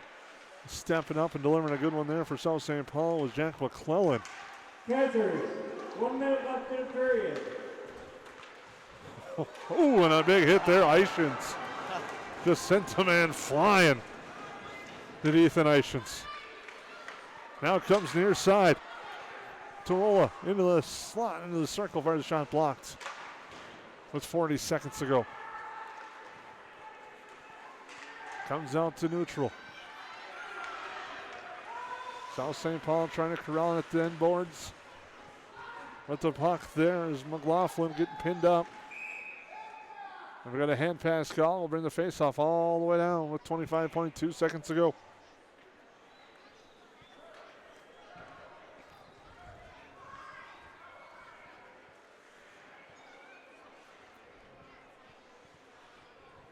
We're tied at 3 in the second period. The faceoff coming up to the left of Ben Gura.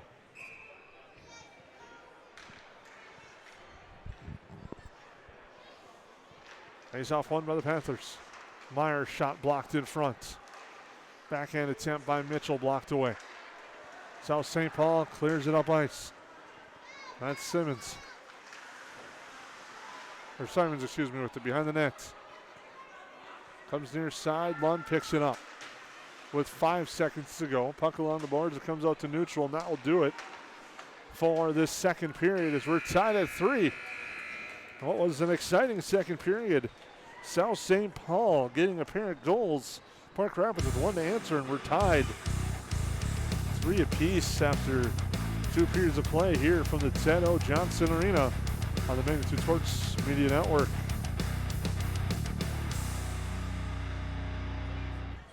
At Superior Grain Equipment, we're committed to quality and service, offering you the best in grain storage and dryers for any size operation. Our experts will work with you to determine the most efficient and economical storage solution for your needs. We help protect your bottom line and your future with the industry's best bins and warranties. Make the superior choice for protection today and tomorrow with Superior Grain Equipment. There's no question that yield is at the core of everything we do at Stein. It's why we are here today, and it's what will continue to propel us and our growers into the future of agriculture. Stein Enlist E3 soybeans provide a significant dollar per acre yield benefit, plus access to the best weed control in the industry. That is yield plus results. Yield expected, yield delivered. Stein Enlist E3 soybeans have yield.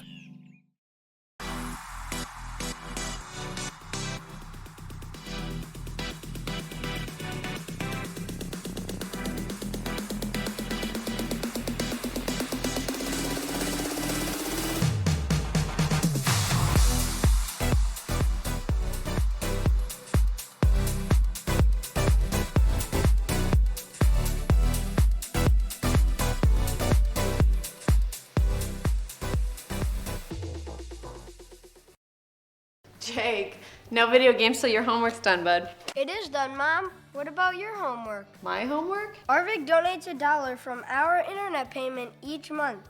Helps buy technology for my classroom. Computers, tablets, stuff that wasn't invented when you were in school. Haha, good one. It's free. School partnership program. That's an easy assignment. I can see it now. Video games for every student.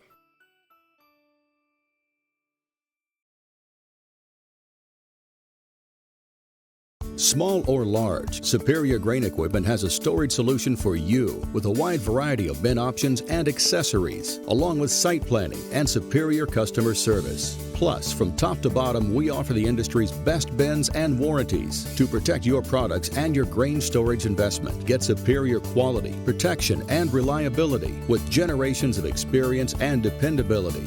Make the superior choice today with Superior Grain Equipment. Good sportsmanship. It will carry you further in life than sports. Growing up in North Dakota, I learned to respect my opponents, the coaches, and the officials. The values of fairness and teamwork carried me to the highest level in my sport and allowed me to live my dream of playing football in the NFL. It doesn't matter if you're on the stage, the playing field, or in the stands. We are all better when we show respect for others and practice good sportsmanship. Carry yourself with dignity. Being gracious makes the losses easier and the victories that much sweeter. So when the lights on the playing field, the stage, or the gym floor dim, you'll always have pride in yourself. While the scoreboard reveals the winner of an athletic contest, the real winners are the players, coaches, and fans who show good sportsmanship. Those who treat the game as a competition, show concern for an injured player, and accept all decisions from game officials. Please remember to be a good sport when attending a high school game. This message courtesy of Magnitude Sports. You didn't like the call? Please remember the officials on the court and the field have the best view of the action as it happens. More officials are needed. People like you. Stay connected to the game you love. Contact the NDHSAA, MSHSL, or your local high school to find out how to become an official. This message courtesy of Magnitude Sports.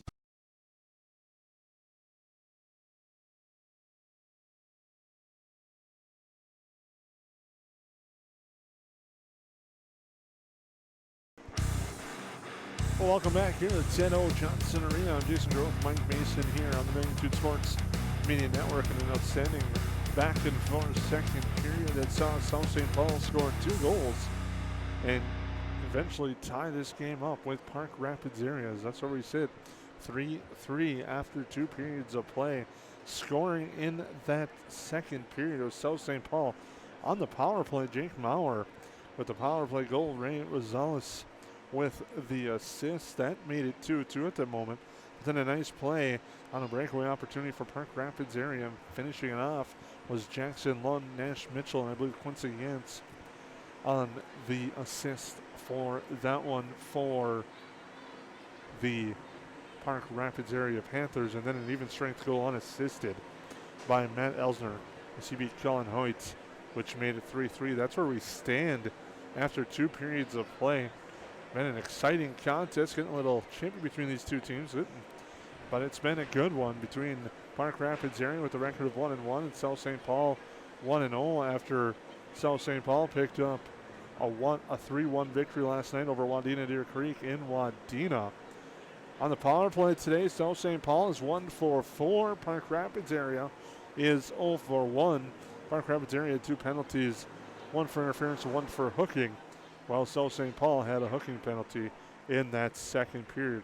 We'll get the shot totals for you momentarily, but after 2 periods of play here in the Magnitude Sports Media Network, it's Park Rapids 3, South St. Paul 3. We'll take a timeout here on the Magnitude Sports Media Network. There's no question that yield is at the core of everything we do at Stein.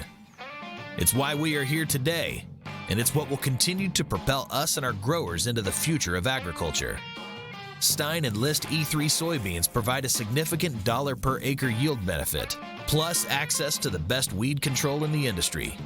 That is yield plus results. Yield expected, yield delivered. Stein Enlist E3 soybeans have yield.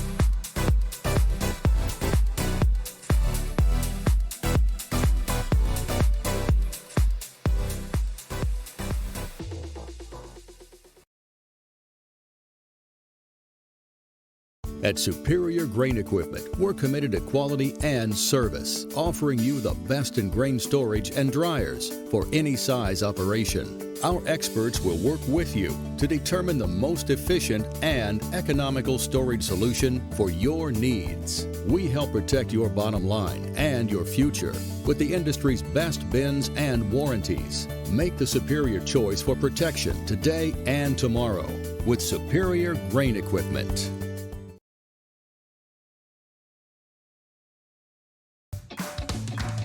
They say $1 doesn't go far these days, but in my classroom, it does. Especially when I can use it to buy technology to keep my students on the cutting edge of learning. Arvig donates money to my school through a school partnership program. $1 of your payment goes to area schools like mine for computers, tablets, smart technology. It doesn't cost me anything extra to provide a better, brighter, more connected classroom.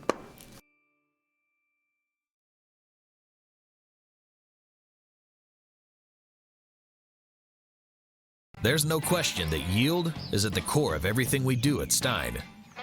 It's why we are here today, and it's what will continue to propel us and our growers into the future of agriculture.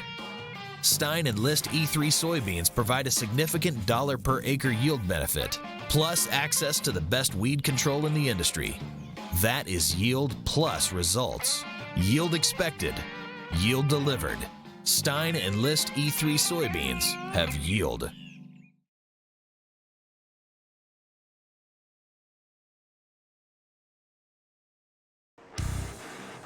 Well, welcome back here on the Main Food Sports Media Network. I'm Jason Grove, Mike Mason. After 2 periods of play, we're tied at 3 between South St. Paul and Park Rapids area here at the 10-0 Johnson Arena. And Mike, it's been an exciting contest that really picked up in the second period. Both goaltenders faced a plethora of shots where South St. Paul goaltender Ben Bangura with 8 saves on 9 shots in that period. On the other side, Park Rapids area, goaltender Cullen Hoyt was busy. He faced 10 shots. He made 8 saves. So far, he's got 14 saves on 17 shots. On the other side of things, Bangura has 12 saves on 15 shots for South St. Paul. Yeah, you look at those numbers, Jason, eight saves for both goalies. It certainly seems like that's a double-digit number and not 8. I mean, there was just so much action in front of both nets in that second half. And, of course, three goals going in here in the second period of play. And you know, some great it seems like some of those saves shouldn't have been saves. Like, this should be like a 5-4 hockey game right now instead of 3-3. But credit both goalies for doing a phenomenal job between the pipes. It definitely does have that feeling that we're going to have probably a 6-5 finish, one of those type of games, the way it's going right now. Both teams are really doing a nice job moving the puck offensively, getting some good looks. Hoyt has made some big saves, Bangura as well, for the South St. Paul squad. Both goalies have been definitely tested. I mean, shots 15-17, which is kind of surprising that it's only that low. I mean, with the way that second period was, there was a lot of shots, I thought, through traffic. But that's what both teams have been able to do, is generate a lot of traffic in front of goaltenders Cullen Hoyt and Ben Bangura. Both these goalies have been up to the task. And Nash Mitchell doing a great job for the Park Rapids Panthers too. Not only does he have the goal and the 2 assists, but he has poked away a lot of pucks off defenders. He's gotten a lot of pucks out of the zone into neutral ice on when they were shorthanded on those power plays for the Packers. And you could say the same for some of the Packer players as well. But Nash Mitchell definitely one that is standing out right now here for the Panthers. Well, Mike, as we get ready for the third period, I'm going to ask kind of the same thing you asked me going into the second. What do you kind of expect to see coming into this third period from both these squads? I think this is going to be one of those type of games where a goal is going to be scored in the final couple minutes to decide the winner. And if you were to ask me right now if that winner would be the Panthers or the Packers, I could not tell you right now. But this has been a pretty even matchup, like we said in the first intermission. It kind of started out slow those first couple minutes of that first period, but then since then, it was actually kind of starting out fast the first couple minutes, then it slowed down for the next 3 to 4 to 5 minutes, and then since that 7th minute of the first period, it's been back and forth. Some great hockey for both the Packers and the Panthers up until now, and carrying this over into the third period here. I think a goal here in the first two minutes of the period would certainly be a confidence booster for the team that happens to score that goal, if they're able to get that goal. But one goal scored, it's almost like a 10-point deficit in basketball. I mean, that's what one goal means in this game. Well, I think one of the keys that's going to be for this Park Rapids team, they got to find a way to stay out of the penalty box. You can't keep living in the penalty box and giving South St. Paul these opportunities on the power play. At some point, it's going to come back and haunt you. Packers right now 1 for 4 on the power play, while the Panthers are 0 for 1. So, just by the way physics and science or whatever works, the Panthers are going to get a power play opportunity in the third period. And when they do get that opportunity, they need to find a way to make it count and bury it. Yeah, total 5 power plays, 2 in the first, 3 in the second period. And as you mentioned, Park Rapids has had the advantage in 4 of those 5 opportunities. And a couple of hooking calls and tripping, elbow interference. I mean, tripping and hooking, it's almost the same thing. So, just avoid getting those sticks near the skates and just, apply some hits, apply some legal checks into the boards, and instead of tripping and hooking, let's send them to the ice with a shoulder shove or something like that. So. Should be a very interesting third period. We'll take one more timeout and come back and have the third period for you here on the Magnitude Sports Media Network. Good sportsmanship. It will carry you further in life than sports. Growing up in North Dakota, I learned to respect my opponents, the coaches, and the officials. The values of fairness and teamwork carried me to the highest level of my sport and allowed me to live my dream of playing football in the NFL. It doesn't matter if you're on the stage, the playing field, or in the stands. We are all better when we show respect for others and practice good sportsmanship. Carry yourself with dignity. Being gracious makes the losses easier and the victories that much sweeter. So when the lights on the playing field, the stage, or the gym floor dim, you'll always have pride in yourself. Jake, no video games till your homework's done, bud. It is done, Mom. What about your homework? My homework? Arvik donates $1 from our internet payment each month. Helps buy technology for my classroom. Computers, tablets, stuff that wasn't invented when you were in school. Haha, good one. It's free. School partnership program. That's an easy assignment. I can see it now. Video games for every student.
Well, welcome back here to the 10-0 Johnson Arena.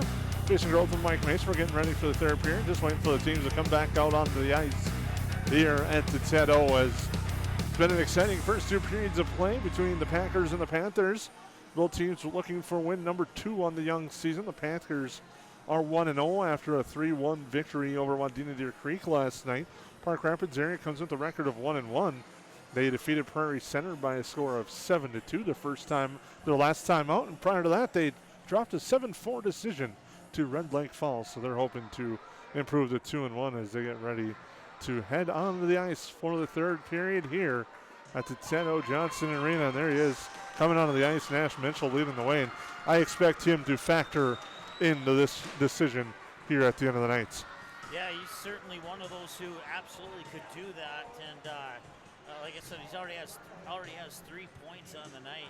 And taking a look at some of the other candidates for Park Rapids that might be able to do that top line. You're looking at candidates. Just look at that top line: Jackson Lund, Nash Mitchell, Quincy Jantz. Definitely going to play a role, I think, in this outcome. Sam Meyer, Kobe Hagan with the goal as well. So that top line has really done its job for Park Rapids.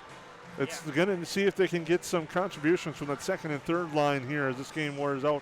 And you won't be surprised if Bill Moore goes to a shorter bench here. Same thing with South St. Paul as this game wears on. Yeah, Jackson Lund, as you mentioned, a goal and an assist, 2 points. His teammate Nash Mitchell with 3 points with a goal and 2 assists.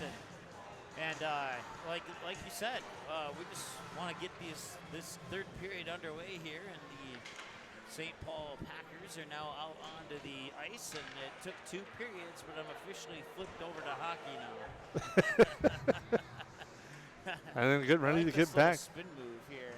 I wish I would have got that on camera. Let's see if somebody else does it. But yeah, I saw that in the first intermission there, and they just they come around the corner and they just spin all the way to the other end of the ice. I've never seen a hockey team do that before. I'm probably not going to do it again now that I brought it up. Yeah, I was just going to say, since you said something there, you know that now it's going to be put away for a while. Should be a very exciting third period of play coming up here from the Teto. And thank you for tuning in to this broadcast here on the Magnitude Sports Media Network. Busy schedule up ahead for us, Mike, and it's always fun to be a part of as we get ready as this winter sports season is now in full gear. It may be cold, but it's my favorite sports season. I love basketball, I love hockey, getting used to wrestling. The Packers win the draw. They bring the puck up ice across the blue line on the far side. That's Brandon McLaughlin with it, still working now. Gets hauled down. No call there as they work along the boards. Puck comes free, and it comes out of the zone. Mitchell out the feed from Lund. Crosses the blue line. Mitchell drives. Still has the puck on his stick. Behind the net with it. Now to the point, Meyer. Meyer shot through traffic. Redirect goes wide. Lund with it. Corrals the loose puck. Pins it against the boards. Mitchell coming in, trying to get to it. Mitchell, a shot attempt. Bangura saves it.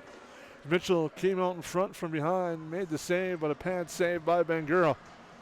Stops the clock with 16:16 to go in our third period. Well, just kind of noticed the same thing here in the start of the first, start of the second, start of the third. Everything's just a little bit slower. Face off one. Ishins from the point. Shot through traffic. Goes just wide. It was redirected to the glove side of Bangura. Centering pass tipped out to the point. Ishins fans on the shot. And now just hooks and hauls down the defenders and get called for it. Ishin for interference. Otherwise, it would have been a breakaway. So the first golden opportunity goes to the St. Paul Packers. Ishin's kind of looked like he didn't look like he maybe agreed with that, but when he looks at the tape, that's one he's going to be actually thankful he committed because it would have been a 2-on-1 breakaway the other way. Yeah. So the fifth power play opportunity for South St. Paul. They're 1 for 4. Shot blocked. Unable to clear though with the Panthers. Now they get it. Now Meyer off the boards and clears it out. McClellan picks it up. Chips it up ahead. Simons with the shot blocked. Nice job by Meyer to stand in front of that one. Now the far side there. Heimerl picks it up. He takes a hit along the boards. Now near side with it. Packers trying to set up to the point. Quick shot blocked in front. Dangerously blocked, but unable to spring free or the Panthers, excuse me.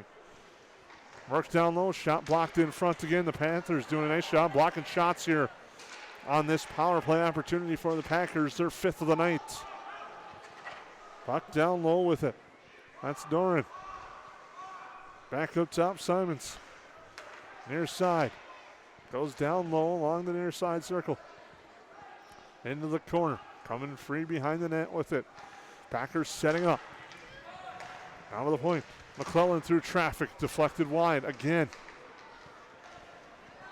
Head coach Bill Moore is going to look at this tape, especially of that about 1:13 of great defense by the Panthers blocking shots. Yeah, absolutely. And he's going to have a smile on his face, I think. Shepard coming through. Shepard weaving his way, loses control of the puck. Here's Usner with it. Usner with a goal already in a shot.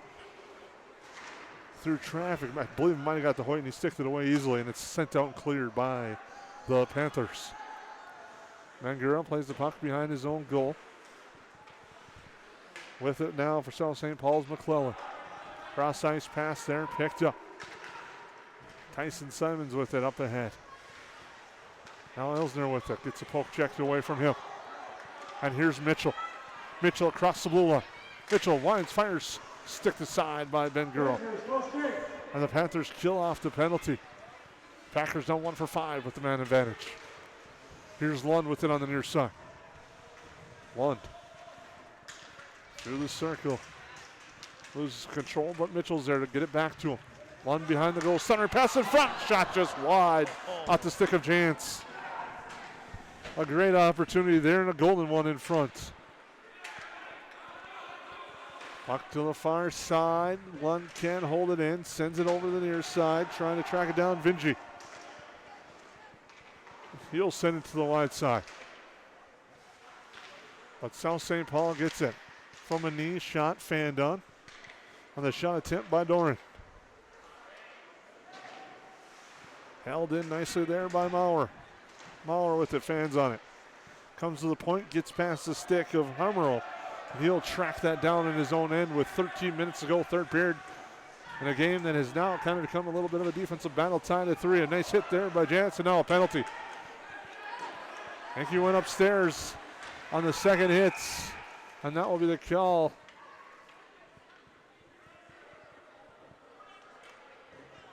The first hit, that was okay. The second one, he went upstairs.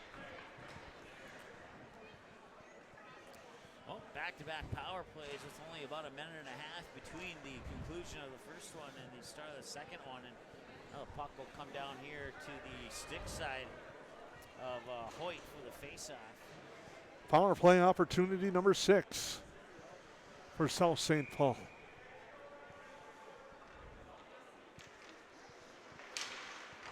Comes to the point. Shot through traffic. Nice save by Hoyt. There with the blocker on that one.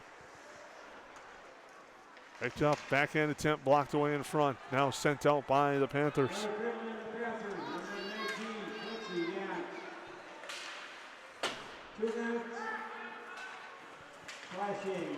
Slash is the call on Jantz. Now with the far side, Packers trying to set up shop, but it's chipped and cleared out. As Kobe Hagan was able to backhand that one out of the zone. 1:25 to go on the power play here in the third period. 12:05 to go in the third period. Now coming away with it. Here come the Packers up ice in the power play. Poke checked away. It's Eichens. Eichens across the blue line. Quick wrister and a nice pad save there by Banger on the shot attempt by Eichens. That will kill off another 30 seconds. Trying to create a shorthanded opportunity for themselves, and they almost got 2 of them here on this power play for the Packers. Packers have struggled to set anything up. A nice job. Credit to the Panthers. Now with it up into the zone is Shepard. He goes wide. Sends it in front. Goes just behind the goal. Still has the puck though. Skates through into the top of the circle. Fires a shot. Through traffic. Goes wide. Now trying to tack it down is Doran. Doran circles around near the blue line. Leaves it there in a dangerous spot from Maurer, and he had nothing to do.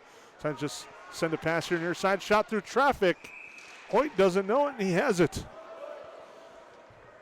With 16 seconds to go on the power play, Hoyt makes the save. Yeah, a little confusion there. Thought for a moment that if South St. Paul would act quickly, they might be able to push it into the net before that whistle was blown. But nice job by Hoyt to just be calm, and even though he didn't realize he had the puck right away. Puck on the faceoff near side.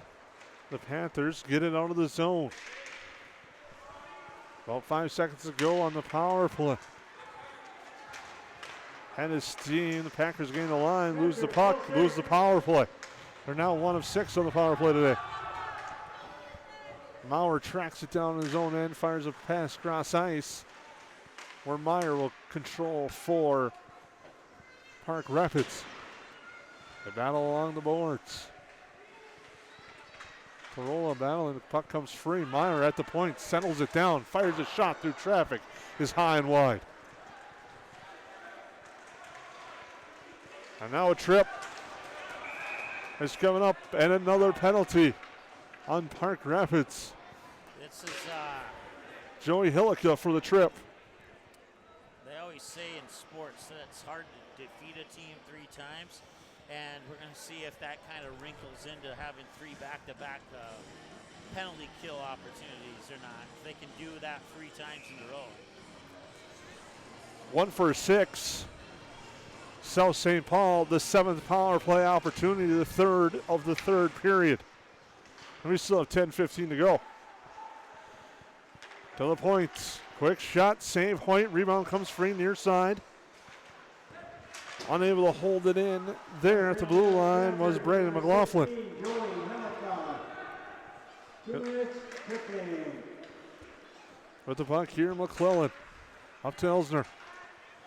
Far side, Rosales. Rosales will send it in deep, and the Packers will try to set up as they give chase. Simon's giving chase, but the Panthers are there. Unable to clear, though. Held in along the blue line. Sent down low, and now we got a whistle.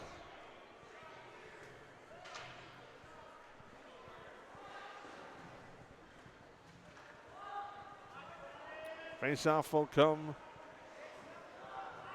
Well, the clock operator forgot to stop the clock. I wonder if they'll add time back on or not. Probably not. Face-off will come to the left side of Hoyt's. 9:23 to go. No, now they're going to move it to the right side. And we have a phone call going up to the press box, I think. Yeah, it looks like I think it should be closer to about 9:29. Now they put 78 minutes on the It's going to be a long 3rd period if we have 78 minutes. I believe it was right around 9:29, 9:30 when the clock should have been stopped. Looks like they're going to put it at 9:31. So.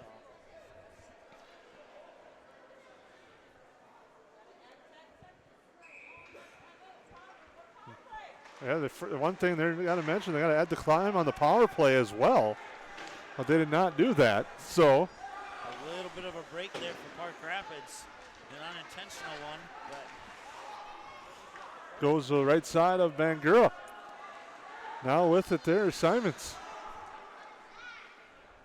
I wonder if the officials will notice that and say something to the scores table when they try to let him out of the box. Check up behind, now it's sent in. Giving chase will be Hansen. They set up. Shot into the corner by South St. Paul. Now centering pass, too strong. Goes down low. Off a bad angle, they're trying to get a shot off with Shepard. He gets tied up. All the Packers have it at the point. Nice nifty move there and walk it into the circle. Comes back up to the top. Shot through traffic. Blocked in traffic by Ishins. He works his magic. Gets out of the zone. Ishins. Will fire shot. Bangura loses control of the puck. Now dives. Can't get the rebound.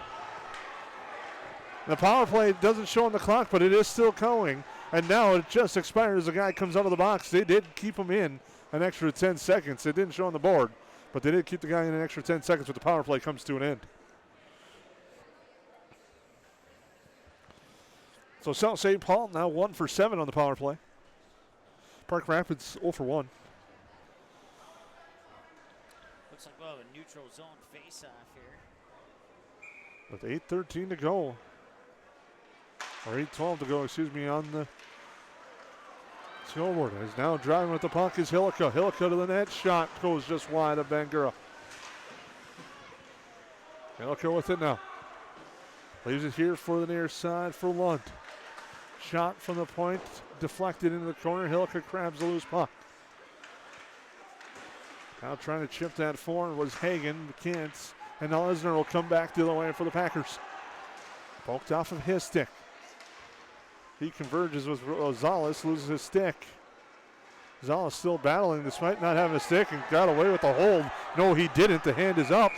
And there is the penalty of Rosales for the hold with 7:33 to go.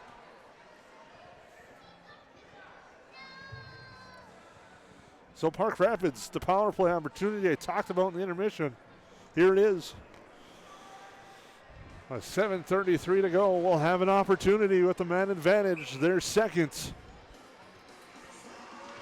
I'd like to see a stat book that shows how much time of this period that we've been on 5-on-5 hockey. It has not been much. It's been more power play than it has 5-on-5. My math might say around 4 minutes as Bangura makes the save on the shot from the point from Connor Hansen.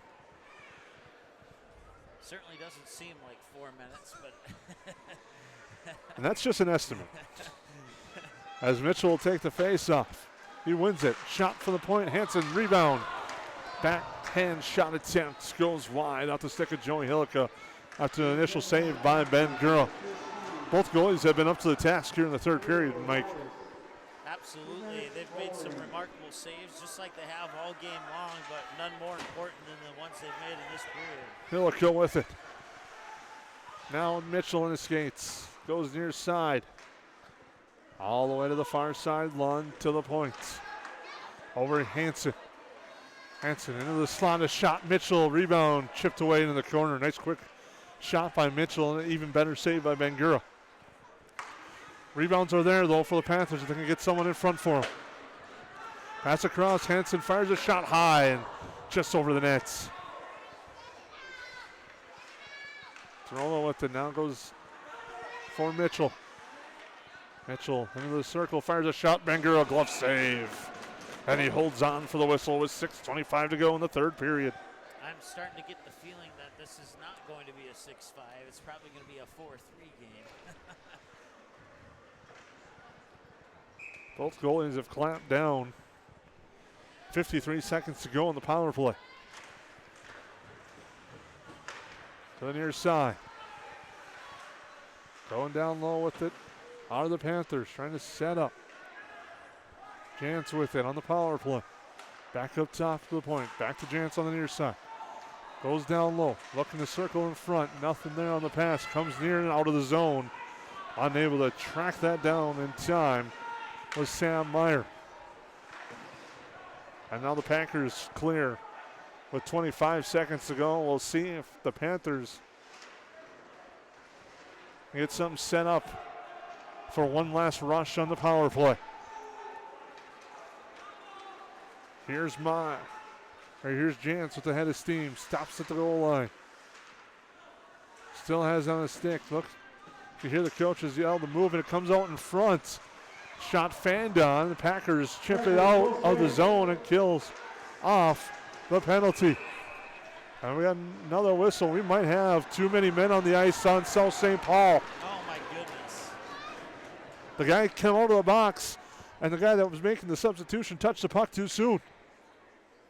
As soon as they come off the power play, a second and a half later, they go right back on it. The coach there is discussing, but the guy came on early for the guy on the box, and he came over to the bench, but he touched the puck too soon before he got off the ice.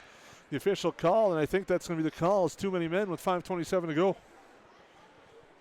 No, I think you nailed it right on there, Jason. I have absolutely no disagreement. I got a pretty good angle on that.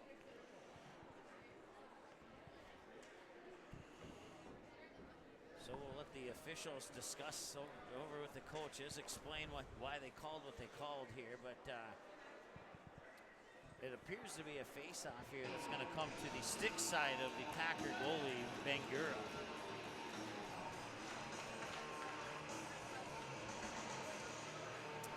With 5:27 to go, a big power play opportunity for Park Rapids area.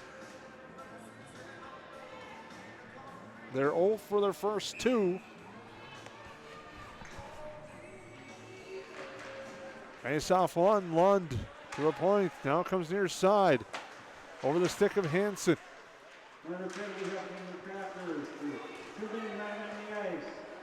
Up to the points. Down low it goes.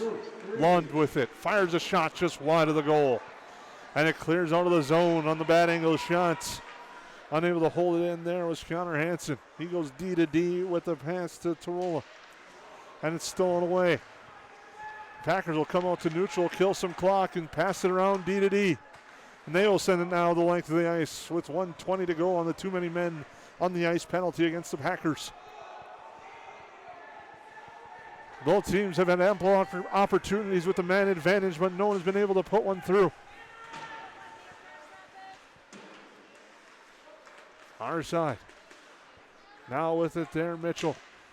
Mitchell comes near side to the point. Hansen look things over. They converge on him, but he sends it down low. Hillica. Lund into the circle. Back to the point. Hansen. Hansen shot blocked. And now coming away with it. Here with it is Heimerl. Along the near side. Heimerl at the bad angle will go behind the net with it. We'll kill off a few more seconds on this man advantage for Park Rapids. Now back the other way. Lund with a nifty move into the slot and loses control of the puck. Lund again leaves it there. Pass into Mitchell. Mitchell backhand save. Ben Gurl rebound out in front, but South St. Paul is able to clear.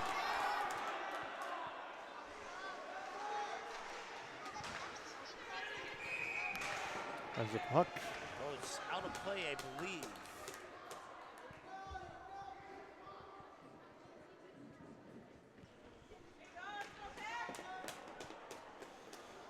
We're having a discussion, and the penalty box door is going to open up for Park Rapids. Well, I mentioned it earlier. I don't know how much time we've had full strength hockey here in this third period. This could be, it's going to be 4-on-4 for 11 seconds. So that means Park Rapids now 0 for 3 on the power play. So I guess this is considered even strength, but and it's going to be another, I believe, too many men on the ice penalty. Yeah, I think you're right there, Jason. 4-on-4 hockey in a 3-on-3 game. That'll open up the ice a little bit. We'll see if one of these two teams can take advantage of it. And after the 11 seconds, South St. Paul will go on another power play. And that 11 seconds was almost chewed up there on the faceoff. Near side, shots into the netting behind the goal off the stick of Kobe Hagan. It was a too many men penalty, so right now Park Rapids on the afternoon 0 for 3 on the power play. And South St. Paul 1 for 7 with their 8th opportunity. Last night, South St. Paul lived in the box, but they've been able to avoid it much of the day today. Still trying to get set up on their 8th power play. Ahead of steam is poke checked away by Jackson Lund, who's going to be looking forward to an ice bath, I think, after this game. He's logged a lot of minutes. He's had a heck of a game.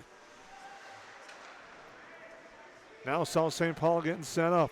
Shot blocked. Goes to the far side, trying to keep it in, and somehow doing it is Jack McClellan. That was very close to coming out. But now Park Rapids sends it down the length of the ice. McClellan will get it from Ben Gura. Pass up ahead near side, Doran. Too far for him. And now Park Rapids sends it back in. McClellan to Doran on the near side. 2:30 to go, third period. 50 seconds to go in the South St. Paul power play. On the far side, South St. Paul trying to get set up now behind the goal. Centering pass blocked away. It goes right back. Now back to the far side. Behind the goal again. Not able to get really anything set up. Now cross-ice pass there for Simons. He controls it on the near side. Leaves it there. McClellan walks in, fires a shot just wide of the far corner. And the problem is with those far corner shots, the rebounds go out of the zone. And here's a breakaway opportunity. Battling and driving a penalty kill. The shot and goal! Battling his way through and backhanding it in is Leon Tamula. And the Panthers take a 4-3 lead.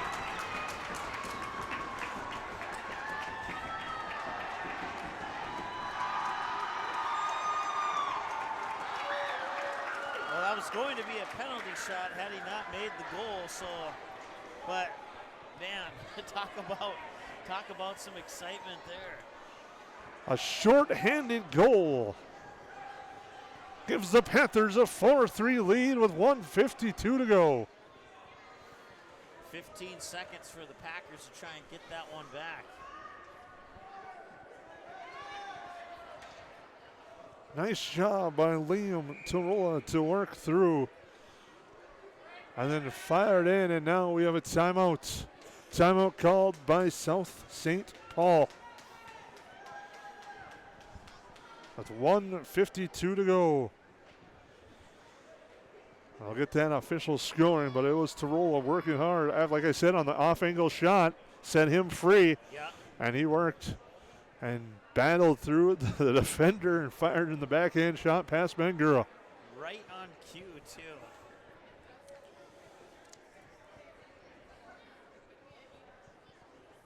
You know, and even if he wouldn't have made that goal, that may not have been an end-of-the-world penalty, too, because at least it gives your goalie a chance to save the shot one-on-one. I don't know, in my humble opinion, in my years of hockey, penalty shots are a little bit easier to concentrate on than the game-action shots. I don't know if they would have given him the penalty shot, though.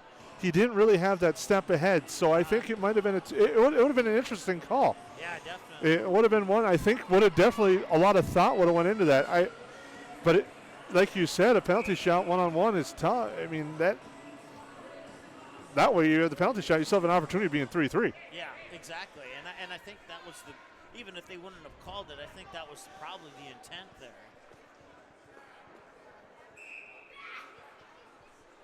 But 4-3 on the goal by Tarola with 1:52 to go. Packers use their timeout. Now they have pulled their goalie. Bangura to the bench with 1:40 to go. The extra attacker out. Hoyt, the glove save, holds on. 1:39 to go. Face off. We'll go to the glove side of Cullen Hoyt. Well, all eyes will be on him for the next 1:39. So you got 6-on-4 for 3 seconds here for the Packers. Face off one by South St. Paul. Shot. Hoyt, glove save again. On a quick shot there by Matt Elsner.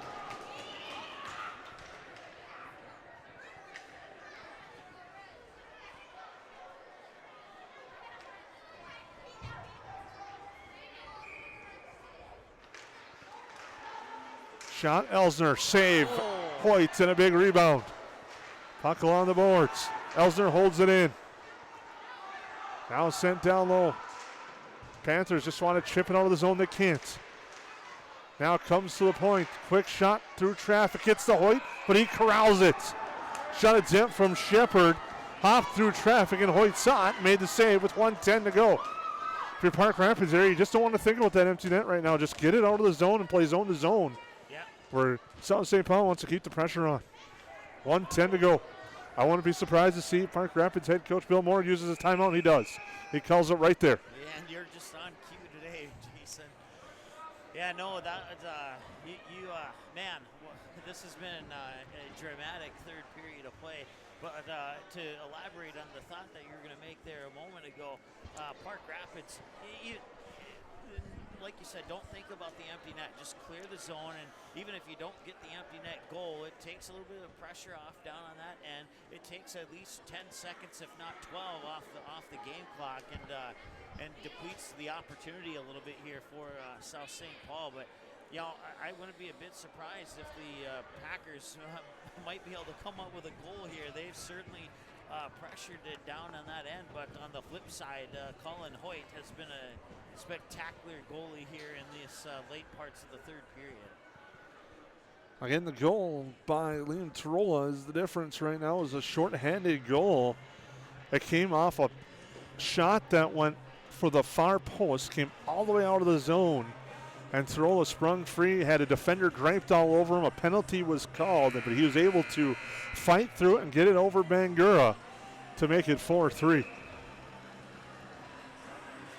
And the face-off will come to the glove side of Hoyt with 1:13 to go here in the third period.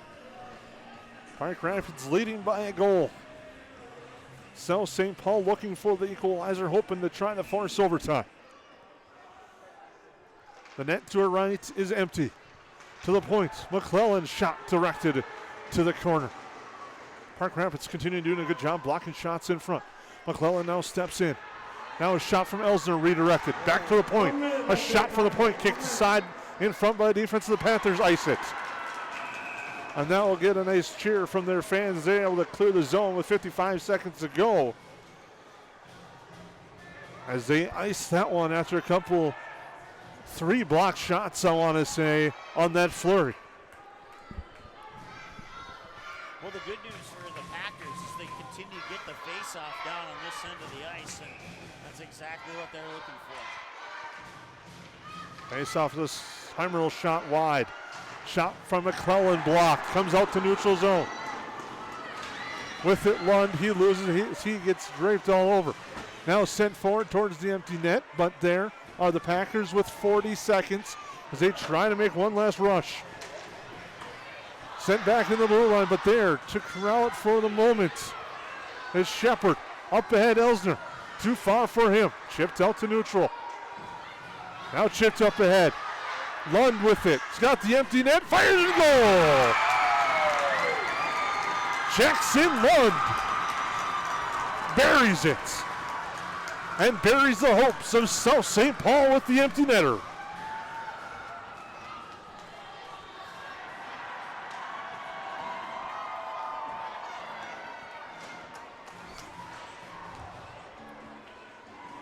Give all the credit in the world there to the Packers. They had every opportunity, and even give even equal credit there to Colin Hoyt for stopping all of those opportunities. Jackson Lund, the goal, his second of the game. We'll seal this one.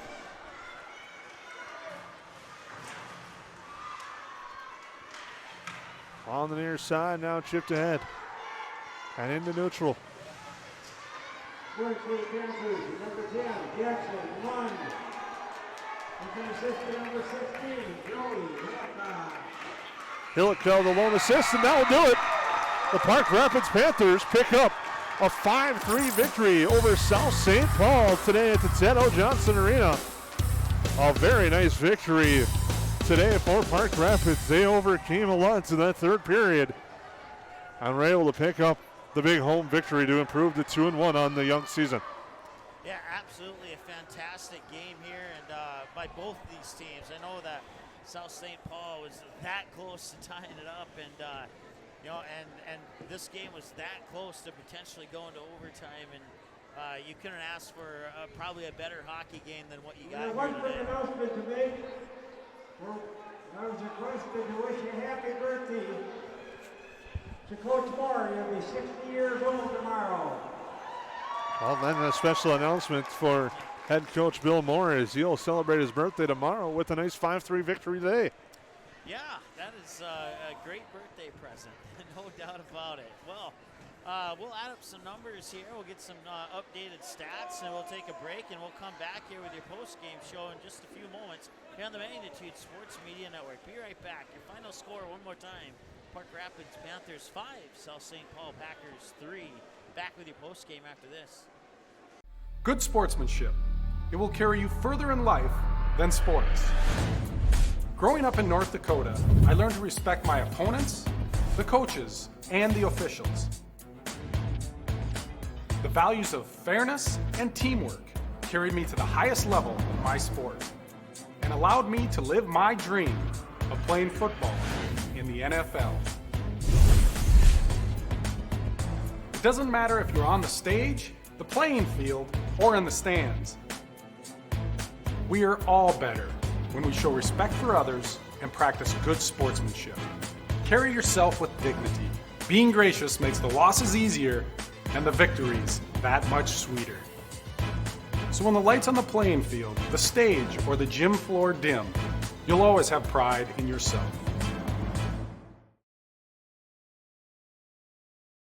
There's no question that yield is at the core of everything we do at Stein. It's why we are here today, and it's what will continue to propel us and our growers into the future of agriculture. Stein Enlist E3 soybeans provide a significant $ per acre yield benefit, plus access to the best weed control in the industry. That is yield plus results. Yield expected, yield delivered. Stein Enlist E3 soybeans have yield.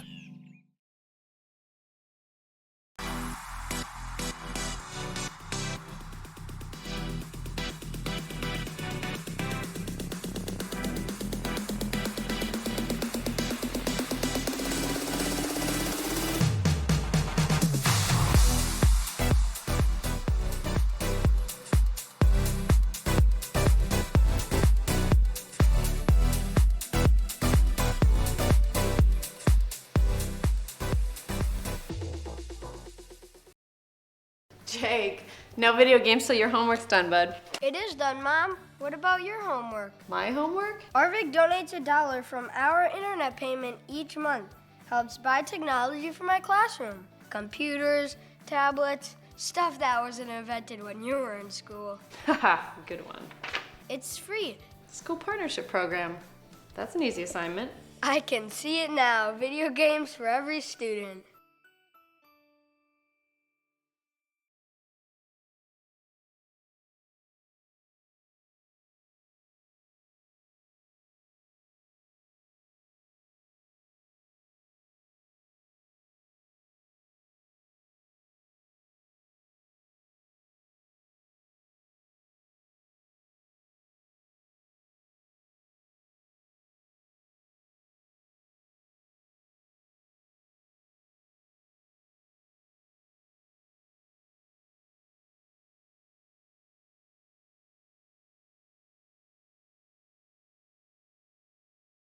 Good sportsmanship.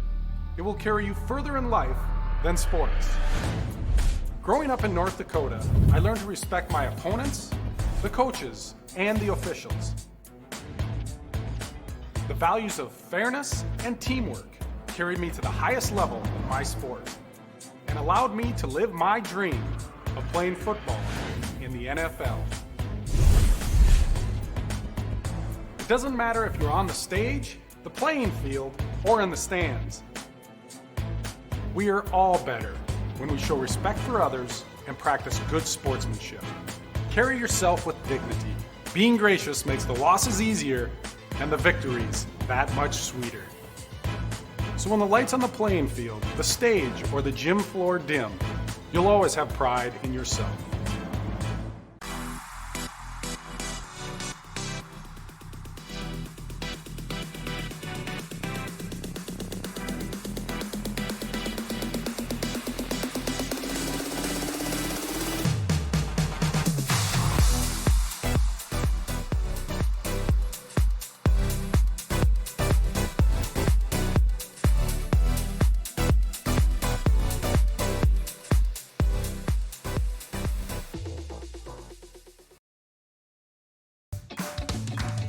They say $1 doesn't go far these days, but in my classroom, it does.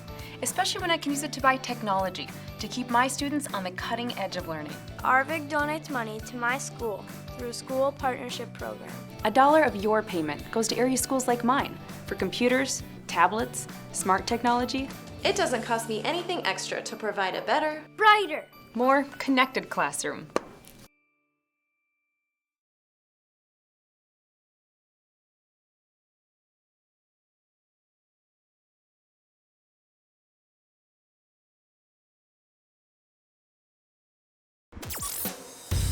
Well, welcome back to the 10-0 Ice Arena. I'm Jason Growth with Mike Mason. A nice victory tonight for the Park Rapids area Panthers. They earn a 5-3 victory over the South St. Paul Packers to improve to 2-1 overall, while South St. Paul drops to 1-1 overall. And it was an exciting game. Came down to the end, but it was Liam Tarola getting a shorthanded goal to give Park Rapids a lead. Tarola's shorty was his first of the year. Came at a perfect time off a shot by South St. Paul. That was off a bad angle, went wide, came all the way out, and Tarola tracked it down with the defender all over him, and then was able to go top shelf over Bangura for the goal. Well, I've told people that hockey's one of my favorite sports, and you just saw why it's my favorite sport.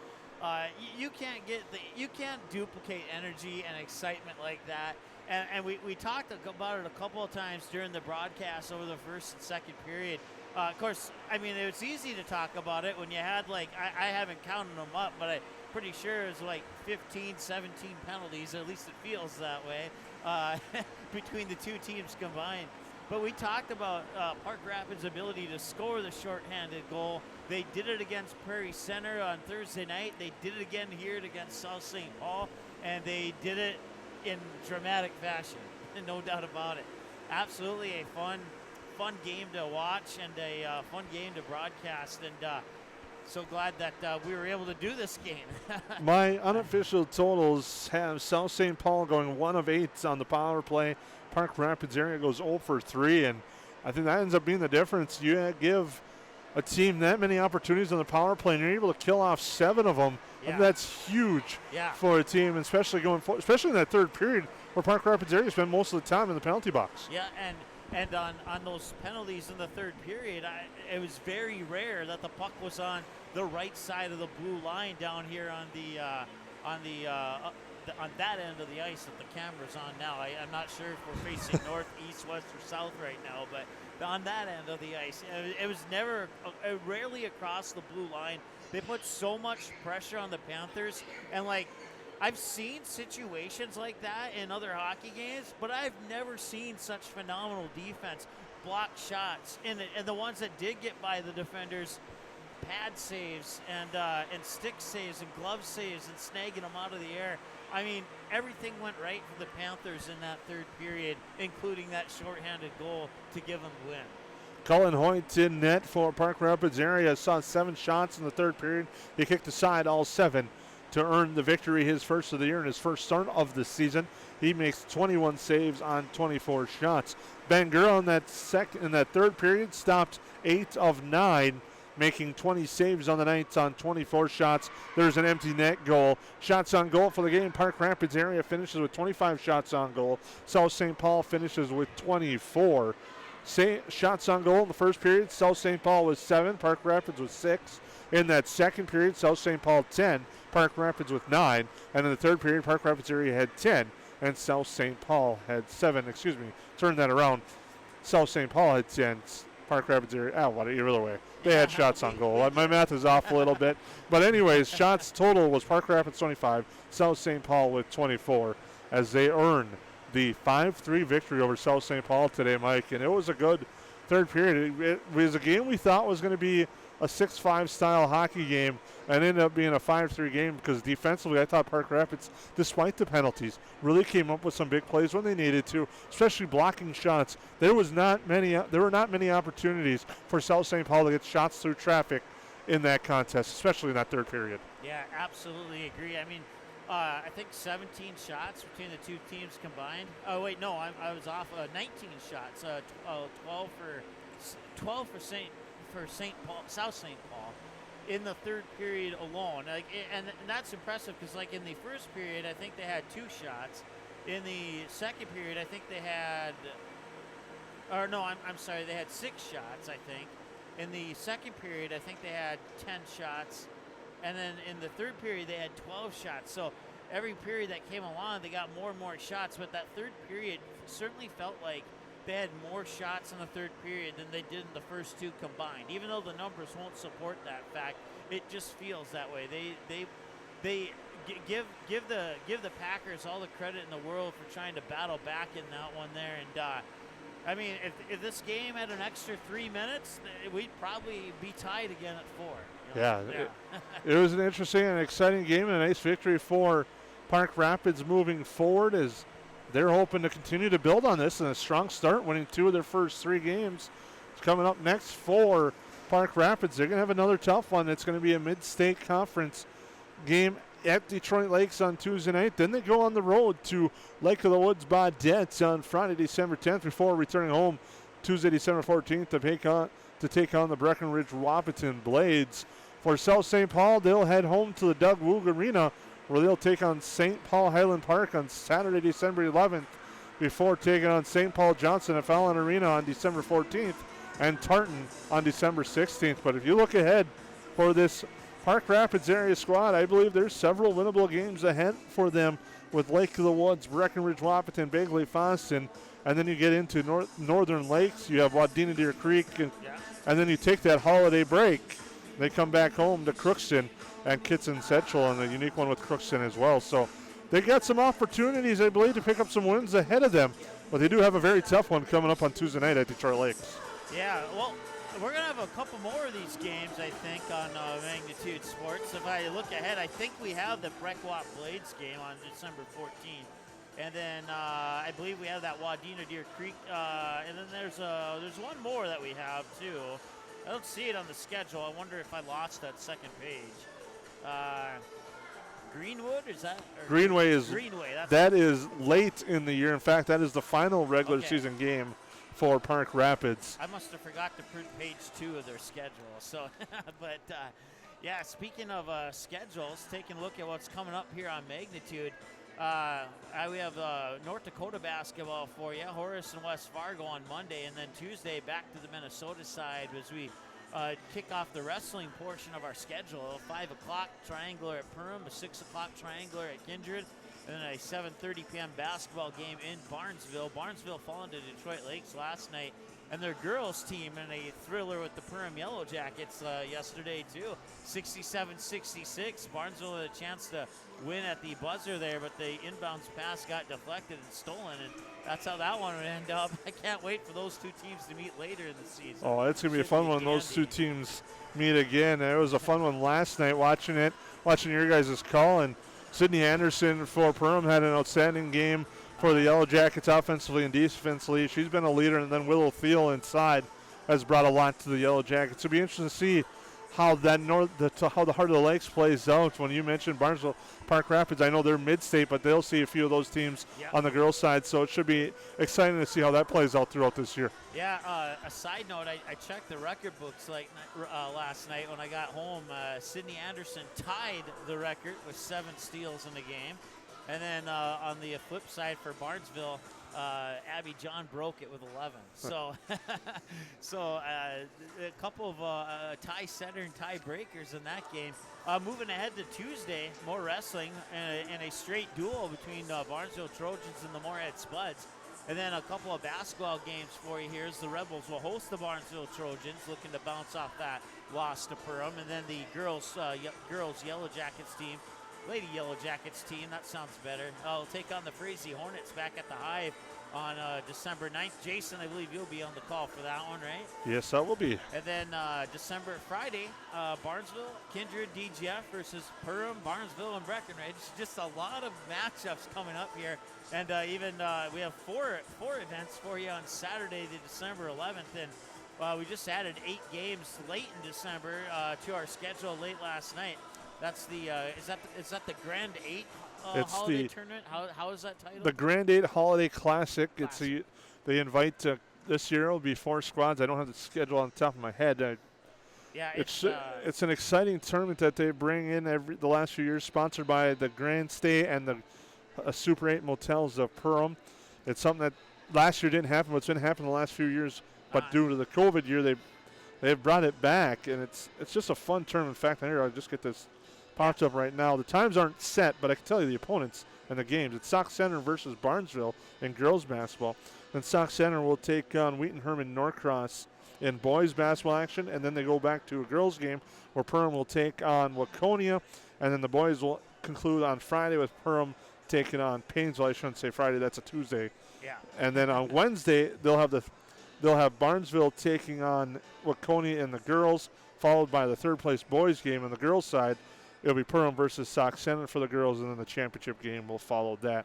And the reason why the girls isn't really a tournament this year, Perham and Barnesville already played twice, so they don't want to have that opportunity. It's a chance to face different teams and get ready for that, for their stretch run. But it's always a fun tournament at the Hive. That's one I always look forward to being a part of. We'll have all 8 games of that tournament for you here on Magnitude Sports. I'll be on the call for, I believe, all 8 of them, unless something happens between now and then. But you can dig deeper into that schedule. It goes all the way through August with summer baseball. It's already all there on our website at msportsnet.com, which is actually going away December 8th, and it'll switch over to Magnitude SN. I hope. I won't say why I hope, but let's just say that I might have some phone calls to make. Let's put it that way. You can also get all the games on demand. This one will be at the top of the list once we get a chance to upload it here. It'll be under the archives button. Just click the word watch. You can watch it on demand 24/7 at your convenience, and you can find us online. Facebook, TikTok, Twitter, Instagram, YouTube. That's a lot of social media pages. But at least I can rattle them off like we've had them for a few years. But we just added the TikTok. Instagram's fairly new. The other ones have been there since the start. So once again, your final score here in this one. It was a fun one here. The Park Rapids area Panthers pick up a 5-3 win over the South St. Paul Packers. Your final thoughts before we wrap up this broadcast? That was a fun, exciting hockey game, especially to see the way that third period play out. It was great to see Park Rapids area kind of battle through some adversity with having to kill off, I believe it was 4 power plays in that third period, and they're able to get the big one, the shorthanded goal, to take a 4-3 lead and then add an empty netter to win 5-3, and a nice victory for them here today at home. All right, well, with that said, once again, your final score, the Panthers 5, the Packers 3. We'll talk to you on Monday from Horace, North Dakota, as we debut the Horace Hawks here on Magnitude Sports against the West Fargo Packers here on Monday at 7 o'clock. Talk to you then. Have a great evening and enjoy the rest of your weekend.